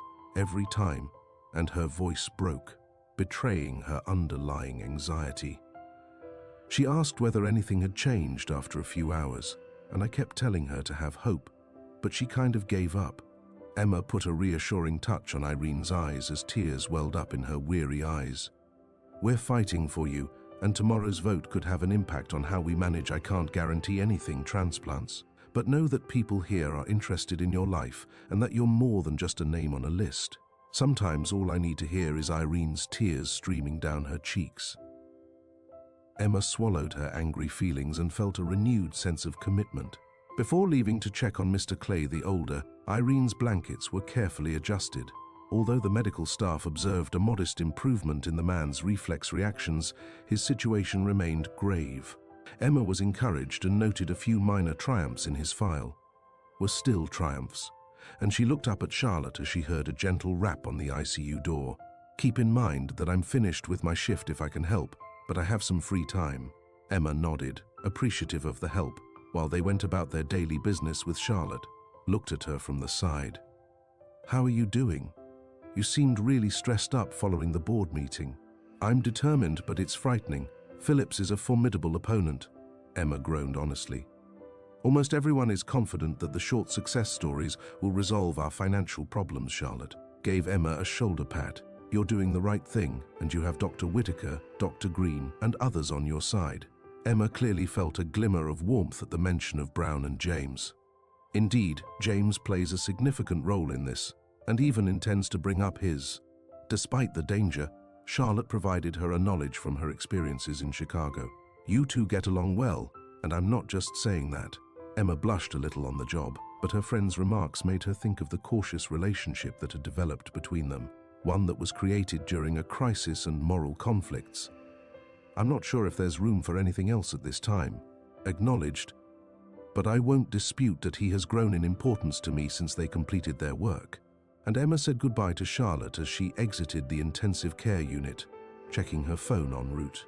"I have the Chicago files I'll be working on." James's message flashed on the computer. She grinned and typed back a little good luck message after spending the entire night redacting them. When she stepped outside the hospital into the cool evening air, she thought, "Let me know if you need help." The day had only begun, and the intangible strength that comes from knowing you're not fighting a lone dejection. But it concluded with pals showing up out of the blue and fresh proof that may influence the board's decision. It wasn't final yet, but Emma experienced hope for the first time in days. There was a noticeable air of excitement as dawn approached. And the board met again. This Emma James spent time in a smaller but no less formal room on the same upper floor. Near the rear, Doctors Whitaker, Green and Brown waited for their turn to talk once more. Dr. Phillips sat aside with a calm assurance. That caused Emma's anxiety to spike as Dr. Carver started the session. James took the initiative to disseminate a meticulously revised collection of records from his time in Chicago, introducing them as fictitious case examples, highlighting the risks associated with accelerated transplants. The stark facts persisted even after names and other identifying information were wiped out. Patients who persevered for non-medical reasons may experience problems that may have been avoided with improved screening and the catastrophic results that caused public uproar and lawsuits. Members turned the pages grimly, and some of them exchanged anxious looks. Their initial doubts subsiding under the influence of concrete proof. Dr. Phillips tried to minimize the records as isolated events, but his lips thinned as he cleared his throat. Despite the room's apparent tension, Dr. Whitaker then gave a brief. He made note of the follow-up connecting the case studies to the hospital's present strategy. How simple it would be for Hospital Memorial to follow the same route if they avoided rigorous assessments in order to obtain quicker victories. Emma's pulse raced when she noticed tiny changes in the board members' positions, such as their arms uncrossing and their heads tilting. Dr. Phillips became increasingly angry as he flipped through the slides with fresh concentration on when Emma was asked to speak. His tablet was probably looking for a counter. She took a deep breath once more. "I want to draw attention to the tales we see in the intensive care unit," she said steadily. "We have a patient, who has of course been anonymized, anxiously awaited a heart transplant. She has no ties in the media, or she explained how the patient's family loves her despite her deep pockets, and she wants to continue living her life." The situation had gotten worse. The likelihood of a successful transplant was getting farther away every day, and circumventing her for a quicker or more dramatic case was not only unfair, but potentially fatal. A silence descended upon the room. As Emma completed scanning, Dr. Phillips pinched the bridge of the board members' expressions, which showed caution in some eyes and empathy in others. In a frustrated attempt to make a suave counter-argument, he finally spoke, regarding hospital viability in general and financial realities in particular, but his tone stumbled when confronted with such moving testimony. And then Dr. Carver declared one by one. The board members expressed their positions as they proceeded to a final vote. Every time the tall woman in the corner seat voted against fast-tracking, Emma's heart raced. She leaned against an elderly man with a stern countenance, voted in favor due to ethical concerns, citing financial forces. The tally to balance uncomfortably between the two, inching forward. Sides, a reserved gentleman who had served as the last board member, stayed mostly quiet, clearing his throat before turning to look at Emma James.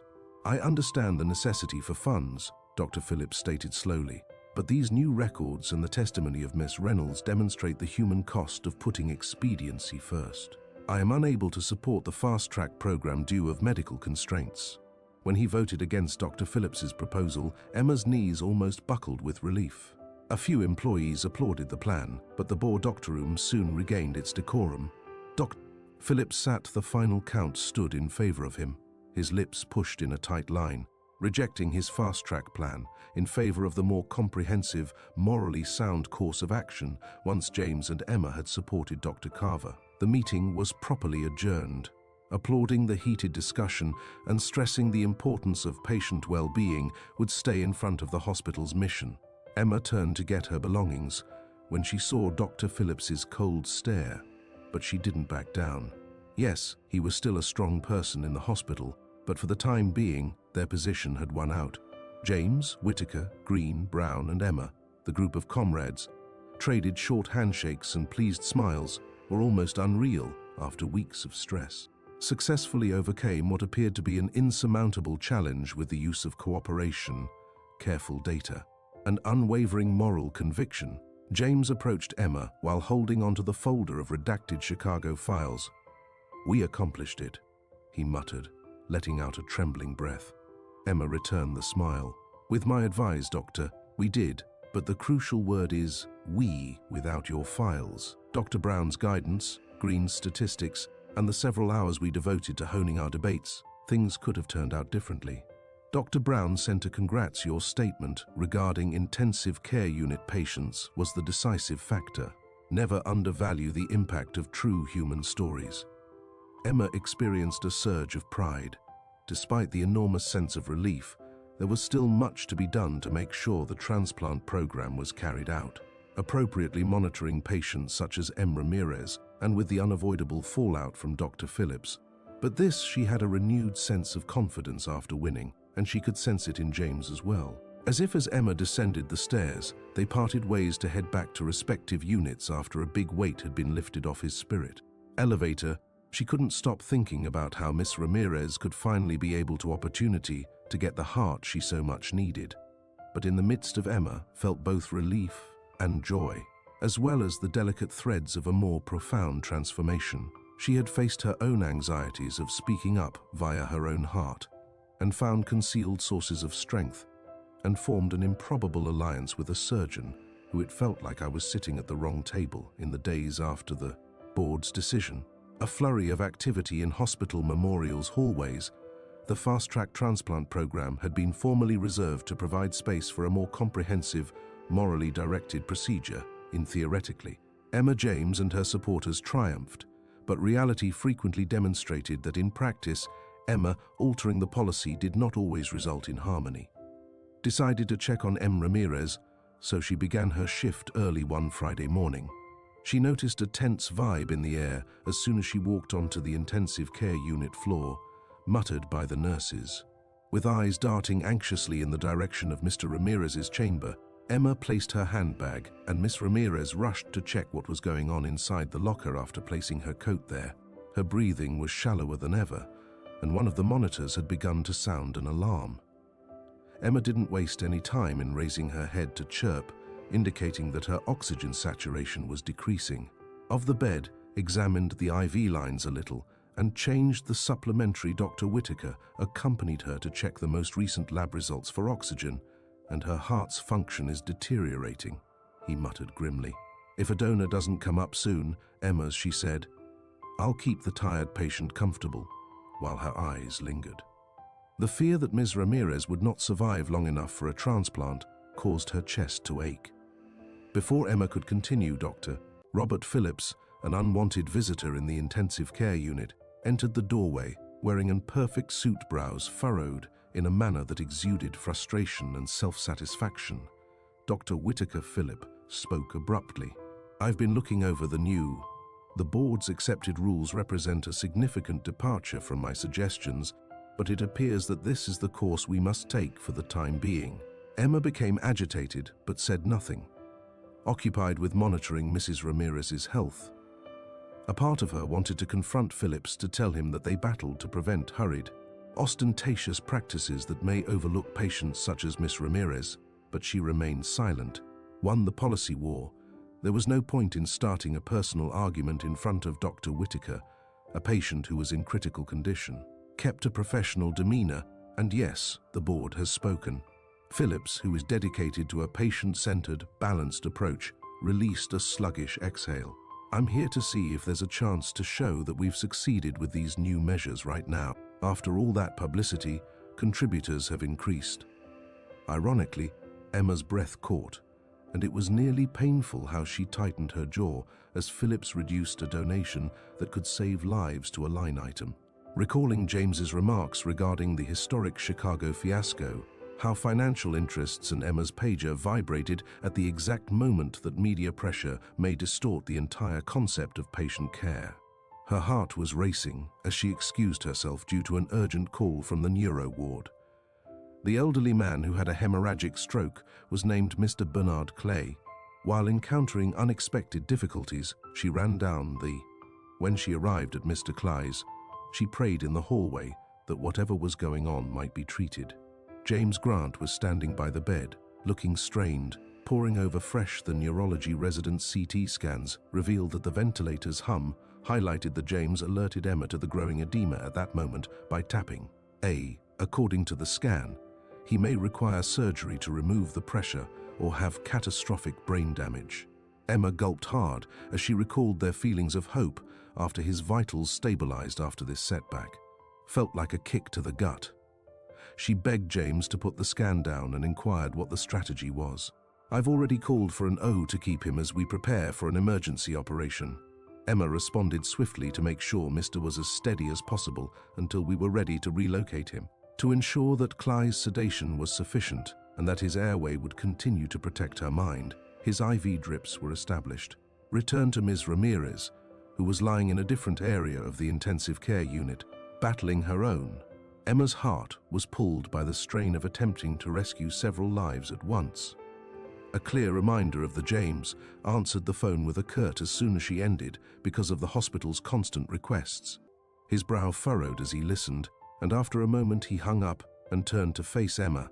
They discovered Emma's eyes widened in relief as she realized that Miss Ramirez's probable donor heart match is marginal but could be feasible. Is the transplant crew aware that James nodded as they washed over her? They are getting ready to verify viability. It's not flawless, but it might be her greatest opportunity. Her chest constricted with both anticipation and fear. She had witnessed miracles in that intensive care unit, but she said, "I'll make sure she's ready," understanding how easily they may disappear. James gave Ms. Ramirez a lengthy, insightful talk while quietly considering how to stabilize her for potential surgery. See how his eyes reflected hers in terms of resolve and anxiety? "We'll do our best." Emma did her best on both fronts, and the following hours were a haze of test scheduling, updates and consultations. Emma felt overburdened juggling Miss Cly's sensitive neurological crisis and upcoming transplant for Ms. Ramirez. Assessment. The hospital that morning served as a battlefield for several simultaneous conflicts.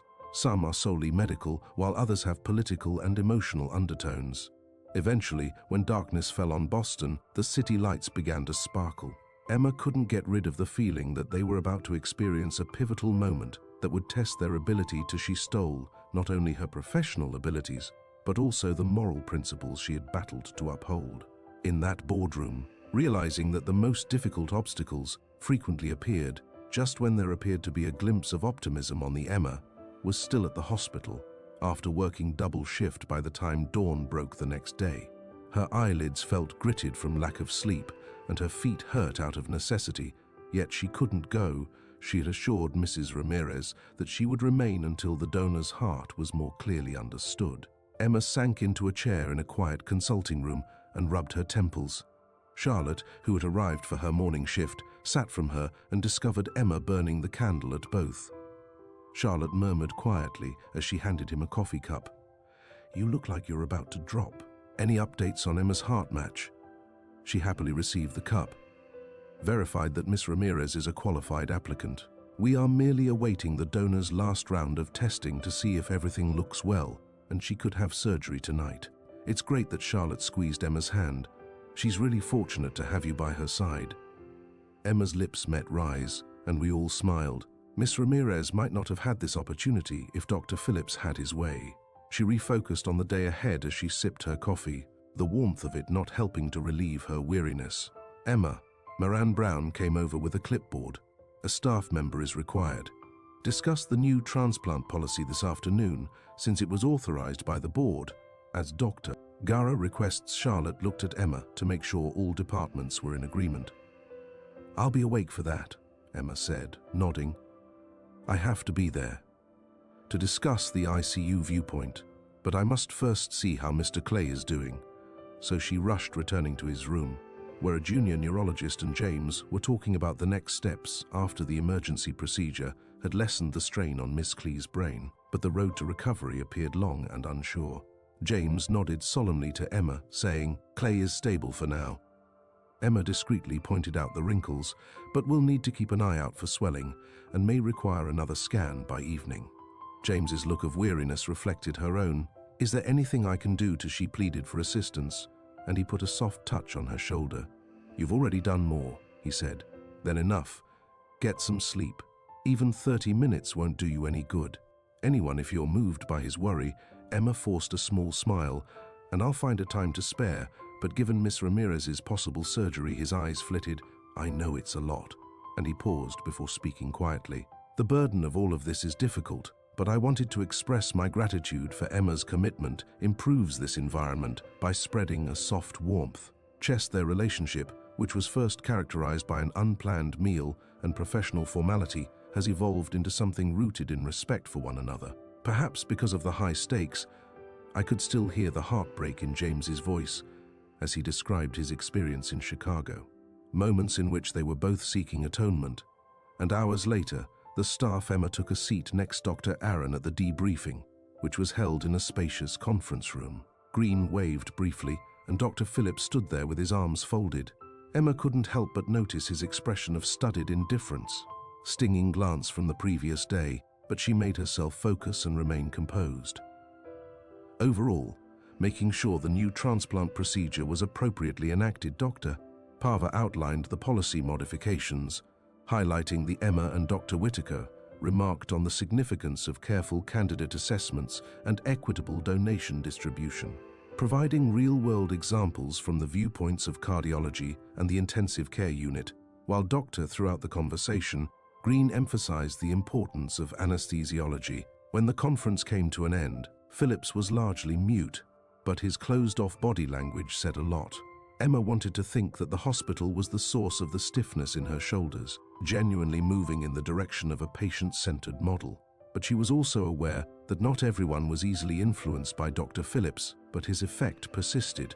Emma walked back toward the intensive care unit that night, checking on Mrs.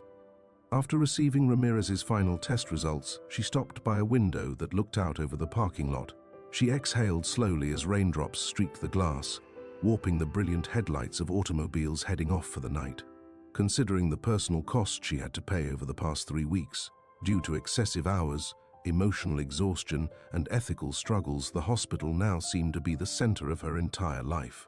But somewhere in her heart, she felt that a greater purpose had emerged, and she found strength in confronting Dr. Phillips, in perhaps working with James, Dr. Whitaker, Dr. Green, and Dr. Brown. Wasn't perhaps this voyage was also about saving Mr. Holy or Miss Ramirez? Emma is facing her own anxieties about venturing outside of her comfort zone. Dr. Whitaker's number flashed on the screen, startling her out of her reverie with a beep. Emma felt her pulse quicken as she was called quickly to leave Ramirez's room. Began walking down the hallway, unsure of what was ahead, but now she was determined to confront it head-on. Gone too far to turn around, and entered Miss Ramirez's chamber right away. Emma felt the shift nurses repositioning the IV line around the bed. Dr. Whitaker was standing at the foot. Reviewing the most recent, he looked up from the echocardiography findings when Emma came in, flickering.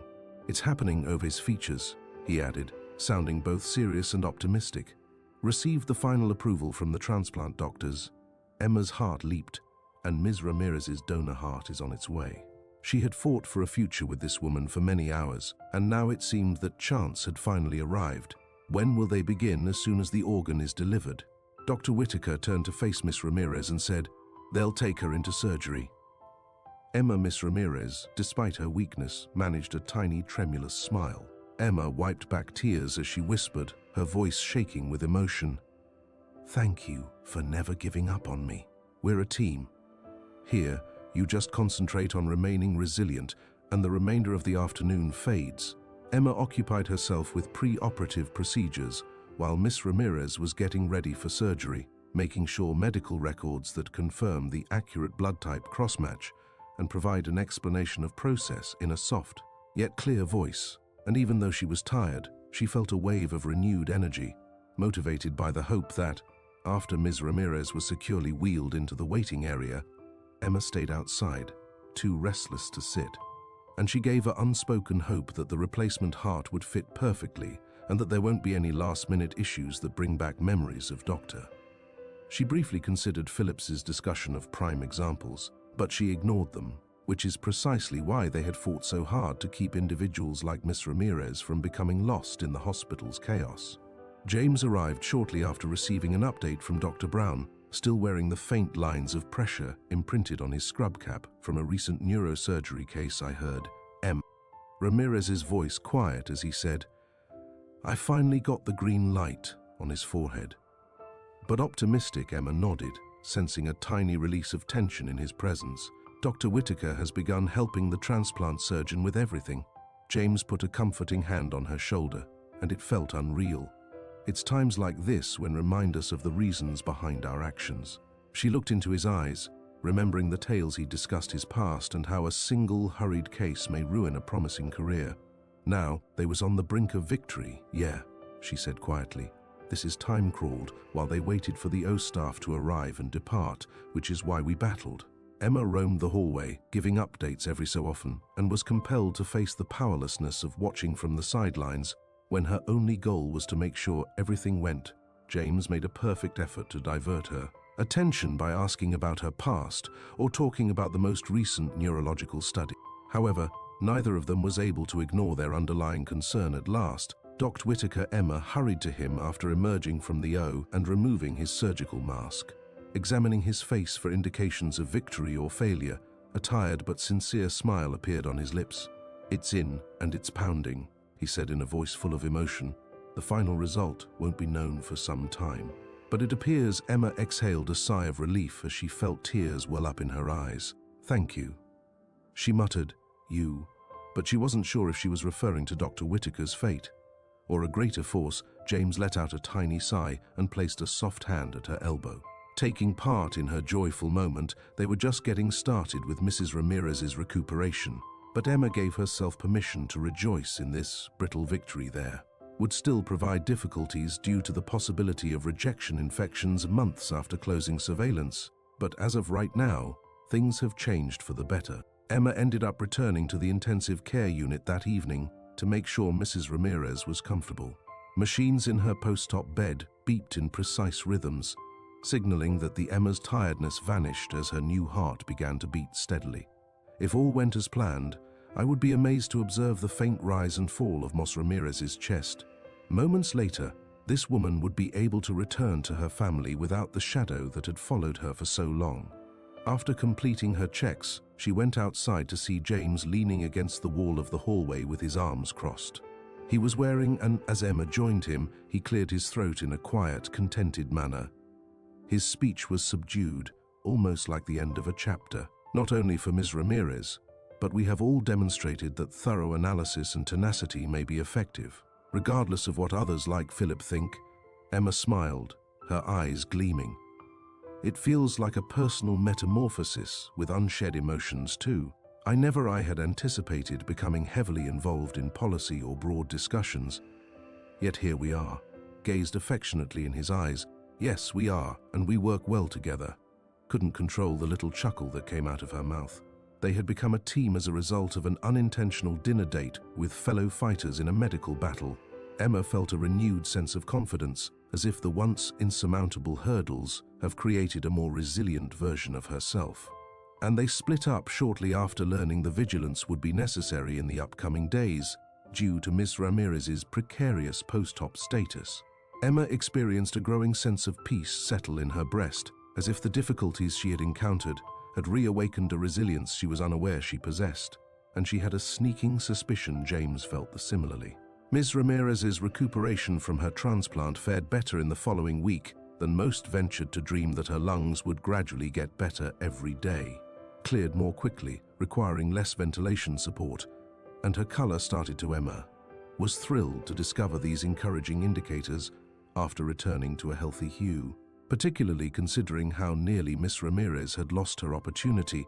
But the hospital hardly ever stopped for victory laps as Emma and the ICU staff concentrated on following Miss Ramirez's progress. A fresh round of claims surfaced, claiming it's possible that Dr. Robert Phillips is working behind the scenes to pressure powerful benefactors to doubt the one overheard discussion about the hospital's delayed but safer transplant strategy. Said Phillips was advocating for a review of the recently implemented procedures, alleging the hospital was at risk. Emma heard these whispers and decided to stop wasting valuable organs on questionable patients. Her jaw tensed in the staff lounge as she remembered Philip's contemptuous the way he treated Miss Ramirez, effectively calling her a less worthy candidate. Miss Ramirez was now living evidence that careful timing and examinations saved lives if Phillips had his much greater tolerance in comparable situations might be disregarded later. Emma met James, Dr. Whitaker, Dr. Green, and Dr. Moran Brown that day in the Dr. Brown started in the conference room on the 10th floor, which had turned into their war room. With my arms crossed, I've been informed that Dr. Phillips is attempting to contact for help. He wishes to propose changes to the transplant policy at the hospital council meeting. But Dr. Green shook his head. This was just settled, and the board voted Ed. This is a clear attempt to sabotage Dr. Whitaker's judgment. Face hardened, he might persuade the administration to give him another chance if he has influential contributors on his side. Emma briefly became irritated. How many times must we demonstrate Miss Ramirez's success? James, who had been mute, should say volumes about his transplant alone. Finally cleared his throat, saying that when politics are involved, we cannot expect that reason will win out.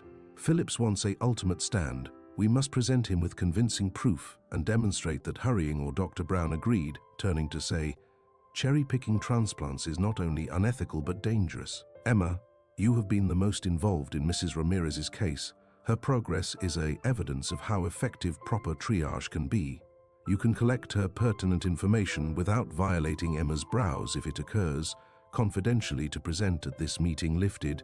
Yes, I do have her daily vitals and progress records. Enhancements, all I have to do is remove any information that might identify her. Dr. Whitaker touched Emma's shoulder. We have demonstrated our abilities, and this could be the last test for us all.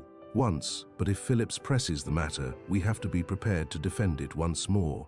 Left the conference with a strategy to collect the most recent patient data, success stories, and confirm that the hospital's long-term goals were served by the new, more cautious transplant approach. Reputation above short-term publicity, Emma experienced a tired feeling of déjà vu once. They were getting ready for conflict once more, but this time they were more certain that their position was unquestionably accurate. Emma discovered James in the hallway outside the. In a rare moment of fatigue, Neuro Wing leaned against a wall. Came gently, and after a hard day, he let out a quick breath. We had back-tack surgeries, and Phillips is stirring after I had to mediate a dispute between two residents on a dubious scan. He ran a hand through his hair, causing disturbance once more. Sometimes, Emma, I wonder if this place will ever genuinely experience peace. Probably didn't manage to smile a little, but that's just the way hospitals are. Can uphold our values as we owe it to patients such as Mr. James's face lightened a little as Mr. Clay was mentioned. Progressing slowly, it's still not out of the woods, but the most recent scan revealed with less swelling, he may be able to restore some of his abilities. She seemed clearly relieved, which is fantastic news. Perhaps two miracles will happen at once. Month, their gazes locked, and Emma saw a mirror of her own resolve in as she briefly met James's eyes. She pondered what could have happened if she had realized right away that he was would she have become so invested in his morals as a surgeon at Memorial Hospital? They had met in a roundabout way, most likely due to conflicts rather than fate, and she suddenly found it impossible to face these difficulties without his becoming closer. In order to ensure that Dr. Phillips had his urgent meeting, she lowered her voice. James whispered softly, "Stand united again, right always," before adding this hospital. Emma, this is my second opportunity, and I can't let Phillips ruin it. Remembered how James had previously been rejected in Chicago due to a defect that caused her to feel a warm rush in her chest. In this transplant example, he recovered his voice and utilized it to show patience. "Won't allow him," she answered with a peaceful assurance in each word, and they bid one other good night, knowing that the days ahead would be full of political scheming, rushed data collecting, and a great deal of tension. But Emma felt relentless. They had already weathered one storm and come out on top, exhausted and scared. However, they were victorious and would give it their all if Phillips desired another battle. Tension that permeated the narrative and was bolstered by the mutual trust they had developed. One clear morning, Dr. Phillips was making the announcement in the hospital hallways, had been successful in requesting an urgent hearing for a few chosen members of the Emma, was informed through a mass that the board, and important department heads were gathered in a ground-floor auditorium. Dr. Carver's email stating that significant advancements in the transplant program call for candid conversation. As Emma, as she made her way there with her anonymized data binder, she couldn't help but feel anxious. Unlike this would be a bigger, less predictable gathering than the official board meeting. Dr. Phillips would undoubtedly exploit the larger audience she arrived to, since she didn't want to fade from the spotlight. Discover the auditorium facing a temporary podium with half-filled rows of chairs. Carver was in the front, going over the note cards of doctors, Whitaker, Green and Brown. Gave Emma a few encouraging nods from a side row as James remained on his way to the end of a neuro-floor consultation. When Dr. Phillips took the platform, he began a polished speech bemoaning the inefficiencies in the new system, as the silence that followed was electric. Transplant recommendations that would restrict our capacity to assist patients. He painted the outdated fast-track idea as a surefire in a rapid and unequivocal manner. Strategy to draw in charitable donations that are essential to the hospitals. When Emma looked around, she noticed some arched brows, but also other people who were interested. Addressing potential contributors who were worried about the way their funds were being used. This was Phillips's arena, stoking fearing for leverage due to money. She saw James sneaking in the back and settling onto a seat, nodded once at Emma, causing her shoulders to somewhat loosen up.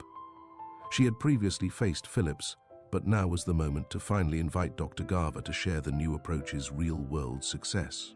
Please inform the audience that Dr. Whitaker led is off for anyone with counter-arguments. Swift doesn't necessarily imply safety in transplant therapy. He emphasized the difficulties in matching donor organs, highlighting the fact that one poorly executed case would damage the patient's and the hospital's reputation for years to come.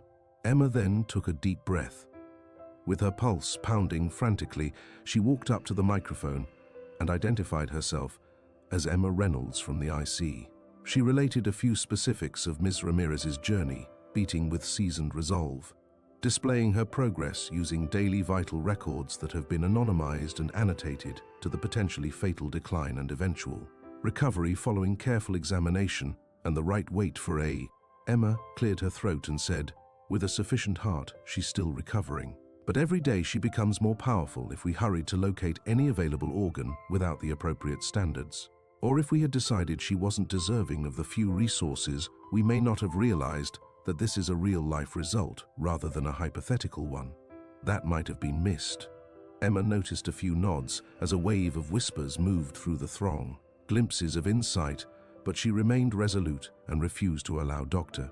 Phillips. Dr. Phillips, the human tale in front of them is overshadowed by rhetoric, tried to speak up, but Dr. Carver graciously told him to wait. Ladies and gentlemen, James Rose started off with a small folder, calm yet resonant voice.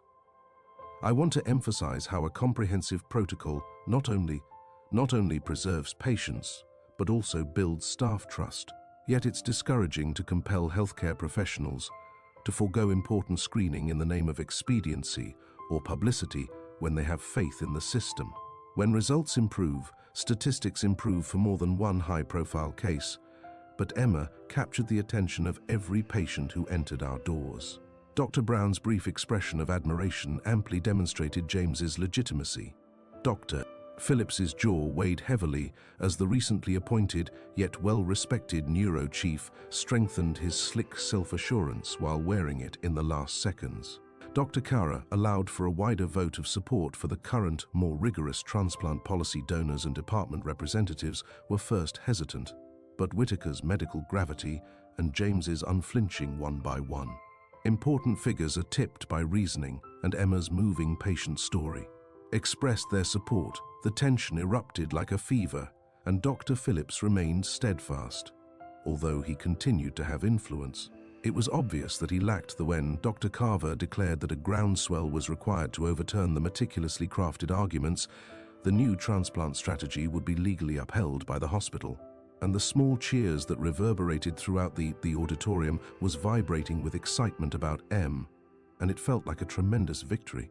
Emma sat in her chair for a time, allowing the relief to wash over her in Ramirez's situation.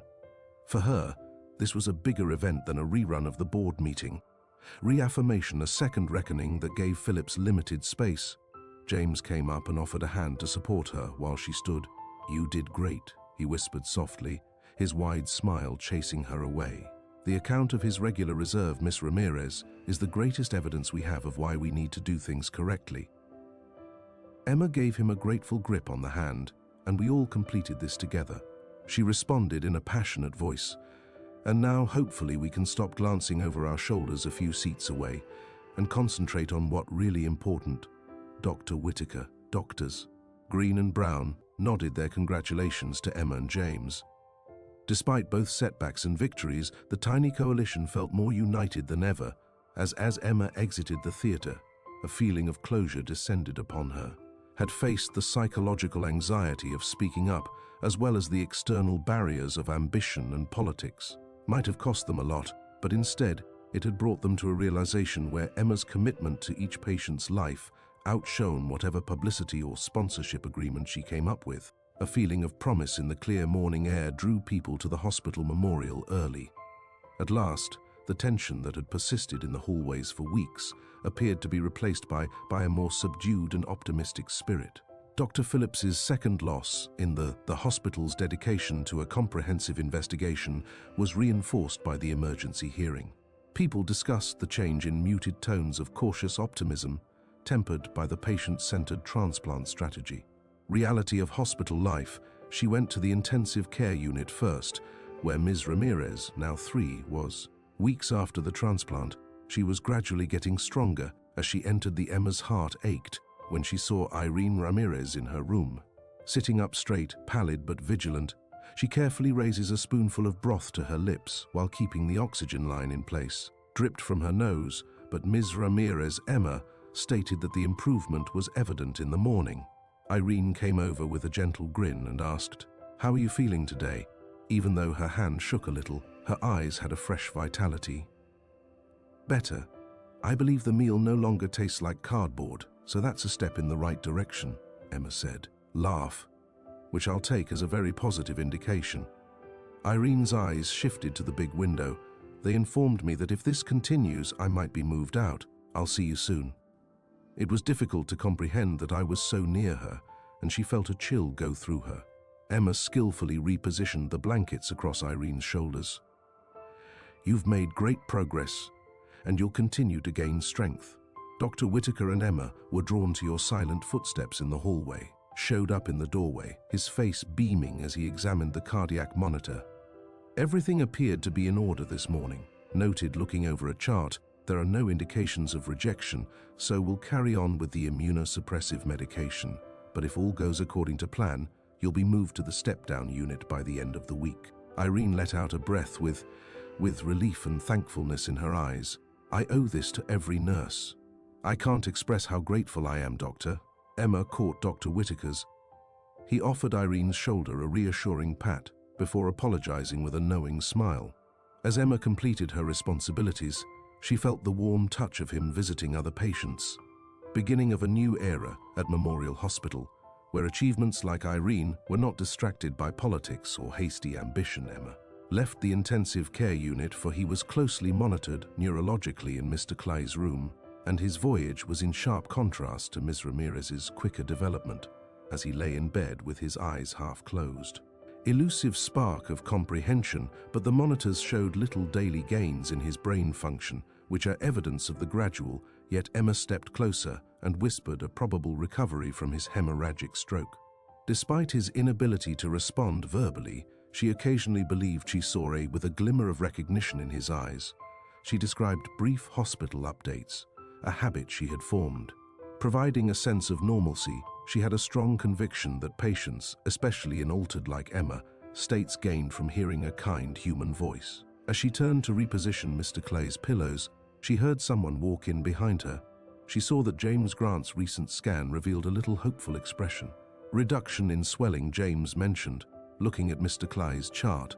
"We're planning there's a possibility that he could benefit from greater tactile and vocal cues." Emma quickly experienced a surge of appreciation for James's steadfast dedication. Amid the whirlpool of disputes and administrative struggles, he'd never lost sight of certain patients. "Which is fantastic news," she said. Giving him a tiny, sincere grin, they walked out of the room together and into the hallway, where James tucked the chart. Hesitantly spoke under his arm. "You're working a full shift again today." Emma hugged her clipboard and nodded. "Yes, but I'm off tomorrow, thank God," she said. James's lips curled into the smallest hint of a smile when he talked about having a real day off. "You deserve it," after they continued walking in a friendly manner, "and we all deserve a chance to relax." Doctors and nurses hurried by in silence, but the intense strain was still quite evident. Appeared to have subsided, but there was still a lot of labor to be done, sporadic crises, and the political undertone at the hospital. But the feeling of crisis had softened later, as Emma stood for a moment drinking coffee in the staff lounge. Thinking back on that unplanned evening, she considered how much it had altered. The surprise of learning that James was her new boss a few months ago, simmering doctor armor involving Dr. Phillips.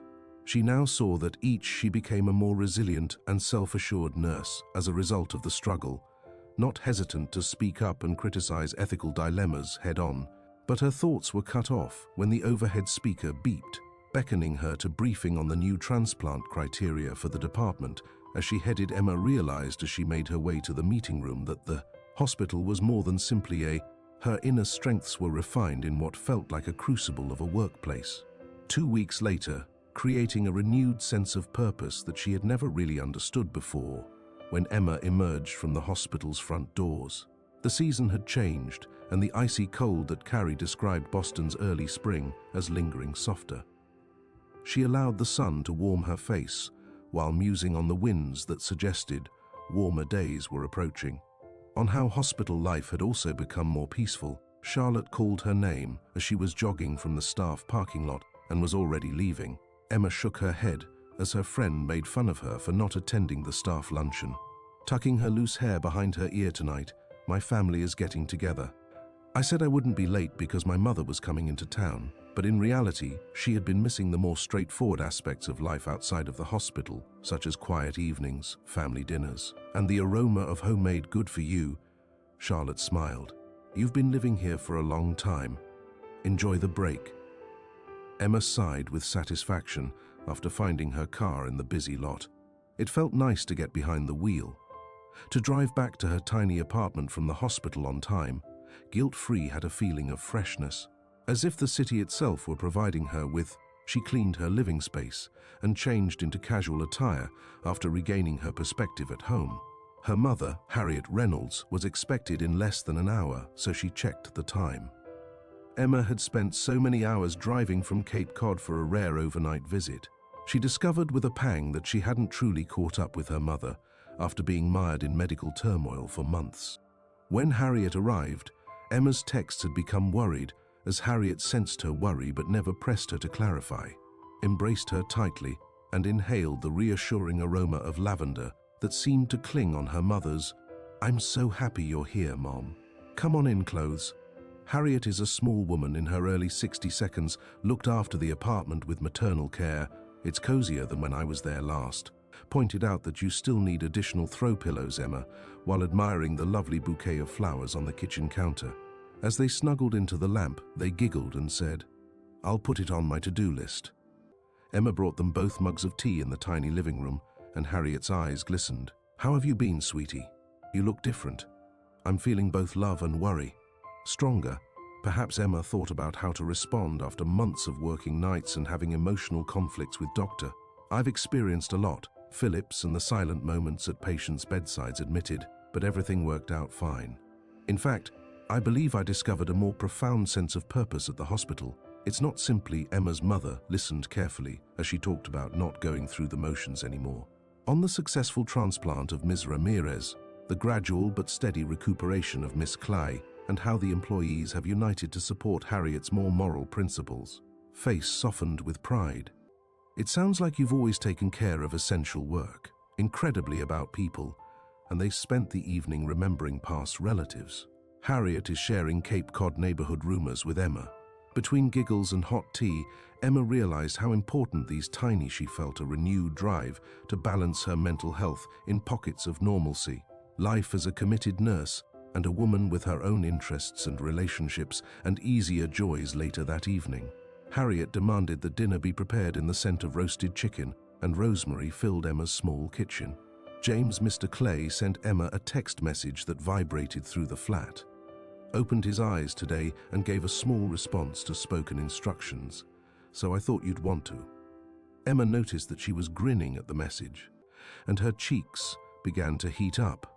Understanding that James's updates no longer felt merely professional, but also personal, thanking him, she quickly replied back, feeling a soft flutter in her chest. She pondered whether Harriet saw the faint smile on her face as the mother and daughter toasted to dinner. Little triumphs in life, Harriet's new garden patch, Emma's latest discoveries at work, and each other's reassuring presence. The lamp's warm glow lighted the table, briefly creating gentle shadows on the walls. Emma let herself unwind for a while, allowing the wave of thankfulness to wash over her. Flood her senses later. When Emma remained by the guest room after Harriet had retired, she gazed at the dim city lights outside the living room window, recalling the hospital floors where she had spent so much time. At night, she had a wave of nostalgia, as if she were coming home after a long trip to discover that, in the stillness of that, home has transformed but is somehow more welcoming. As soon as Emma realized that her inner world had changed, she was no longer the nervous woman or the uncertain nurse who had unintentionally sat at the incorrect table on a blind date, having struggled with hospital hierarchy. She developed into a person who could defend what was important, overcoming hardship, and yet returning to the security and love of family at home the following morning. Harriet demanded to go with Emma, eager to see the hospital memorial where her daughter spent so much time. To meet the co-workers Emma had so highly praised, Emma was hesitant since she was concerned that even though Harriet's mother might be overwhelmed by the hustle and bustle, she continued to go into the lobby. Harriet was astounded by the orderly lines of chairs, the shiny floors, and the whirl of patients and guests. She taunted, looking at Emma, who appears busier than I am. "This is your second home." Emma grinned in agreement, imagining that there is never a dull moment here. Were shortly joined by Charlotte, who gave Harriet a warm greeting. "It's wonderful to finally meet Emma's mother. She has told me about your incredible baking abilities whenever you have the chance. Cookies." Harriet chuckled and shook her head, saying, "No cookies this time, but I'll bring some next time." During their conversation, Dr. Whitaker appeared, "So don't forget to stock up." Extending a kind hello to Harriet Emma, who has been an invaluable member of the intensive care unit, she has a skill, he stated in a voice laced with genuine respect during the past few months. For striking a balance between practicality and empathy, Harriet's eyes gleamed with pride, and Emma was a little embarrassed by the compliments she received for guiding her mother. Harriet discreetly watched the post-transplant procedure in Mrs. Ramirez's room, where the patient was comfortably resting.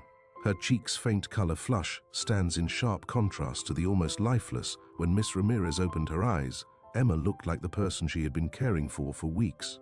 Irene gave her mother a hesitant wave, still being wary of her. "I've heard a lot about your enthusiasm," Harriet said as she moved closer. Ms. Ramirez grinned slightly, displaying bravery. "I'm simply grateful that I'm breathing on my own." Once more, Emma and everyone present gave me the motivation to continue, which Harriet provided. Emma experienced a rush of emotion upon seeing this moment of connection, so she took her hand and gave it a comforting squeeze. Frequently, patients were shown by names on charts or daily chores to be completed, but it was all made more relatable by Harriet's presence, which was like a link between Emma and her private life, professional one. Shortly after James showed up with a bulky chart folder and that familiar expression of calm focus, Harriet watched him with interest as she clarified that he was the head of neurosurgery. He acknowledged Harriet with a kind nod and a kind greeting. "Emma says a lot about you," Harriet said in a light-hearted manner. "I'm happy to see she has good support." James's cheeks blushed a little, but he remained calm and said, "We work well together." They parted ways, leaving the sentence subtly unclear so James might continue his rounds and went downstairs with her mother in order to show her the courtyard where several patients were located. Harriet stopped at the elevator and looked back when taking little restorative walks. With serious gaze, Emma sensed a connection between you two. "He's my employer, and it's complex up her neck. Technically, but we've experienced a lot together, and it's become a strong friendship." Harriet smiled knowingly at her as she pressed the elevator button. Nevertheless, sometimes the strongest relationships develop in the face of the most difficult obstacles. Don't be fooled by the names. They arrived at the courtyard where some physical therapy sessions were taking place. Seeped through the tall walls, and a light wind rustled the tiny areas of greenery. Harriet sat on a bench and watched a man's deliberate stride. With the help of a therapist, Emma rediscovered walking, and she identified him as another last year, a transplant recipient who had overcome adversity, recovered enough to move about once again. Emma sighed happily. Sensing a wave of Harriet touched Emma's arm, expressing her satisfaction at witnessing the material results of her labor. It's lovely what you and your co-workers' actions serve as a reminder to me that every argument or statistic has someone who wants life again. Emma nodded, remembering Miss Ramirez's new rest in peace, Mr.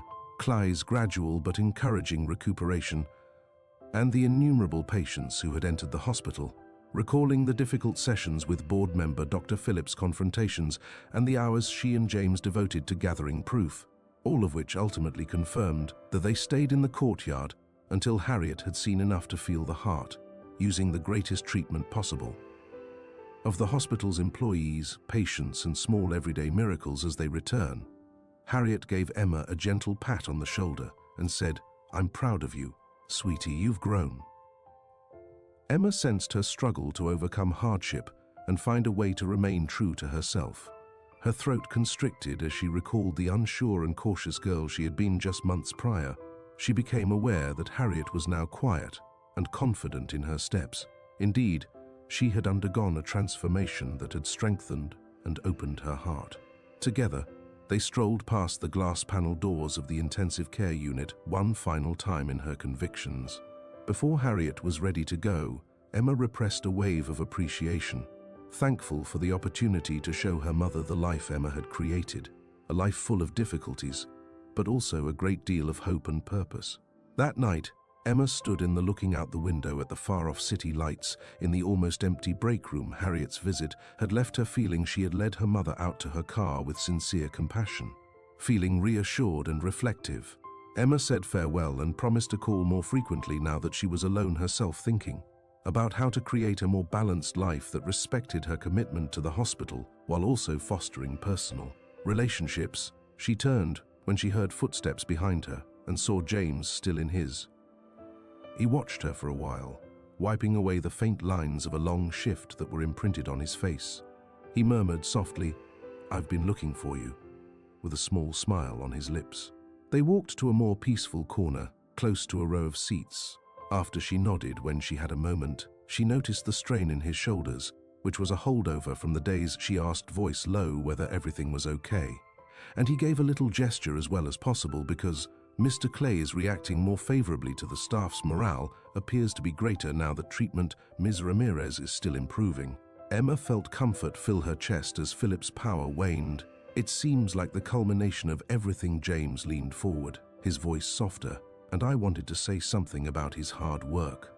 You've changed as a result of all that's transpired, including your support, wisdom, and bravery in those meetings. How I view this field, you've reminded me that medicine is about more than simply knowledge and expertise." Emma's cheeks warmed and she tucked in her heart, something I had been missing for a while. "There's a lock of hair behind her ear, and I could say the same about you. Demonstrated to me that we can push limits while maintaining our moral principles."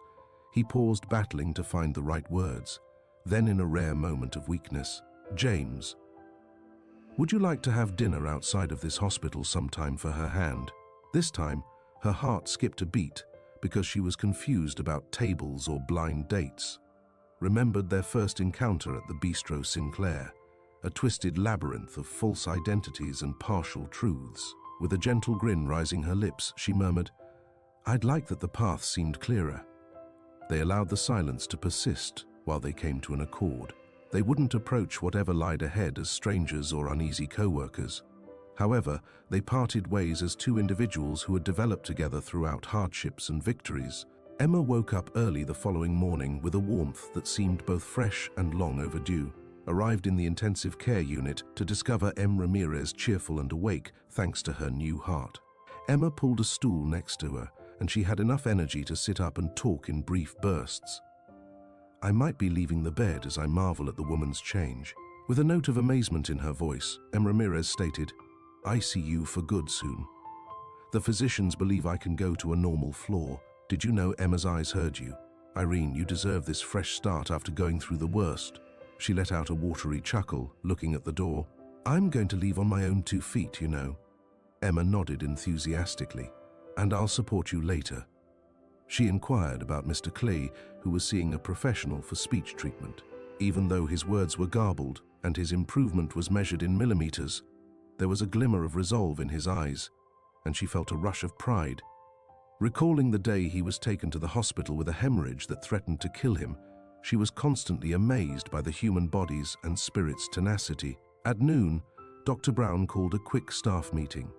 She praised the ICU team's diligence at the discussion, citing Ms. Ramirez's Mr. Clay's slow recuperation and his successful transplant serve as examples of what hospital memorial could accomplish if everyone came together. For the correct motives. Standing in the rear, Emma was filled with a silent sense of fulfillment as she remembered the Rocky by late afternoon. When she finished her shift, Emma found herself looking over the path they had all driven together. The ICU one final time, the monitors beep, the deliberate steps of nursing staff, the quiet murmur of patient families conversing in low tones. It all seemed like a second home. But she had a gut feeling that this wasn't the end a chapter. It marked the beginning of a new horizon in which she developed into a more powerful and self-assured version of herself. Demonstrating kindness and bravery at every turn as she leaves, visited the hospital's door, where she had previously hurried in, terrified and unsure of her future.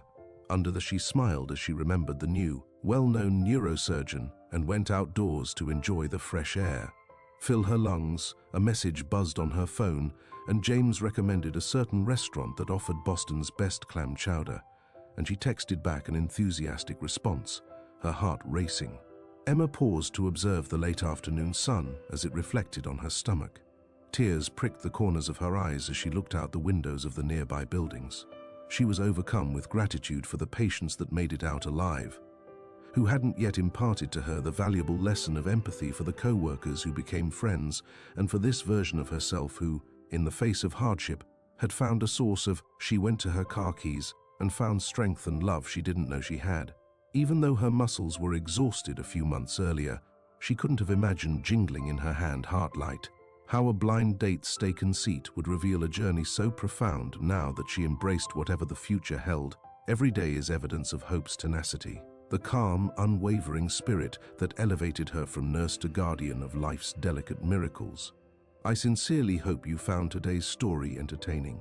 Please subscribe to the channel so you please like and comment below with your thoughts on the story so that we don't miss any more likes. See you in the next video.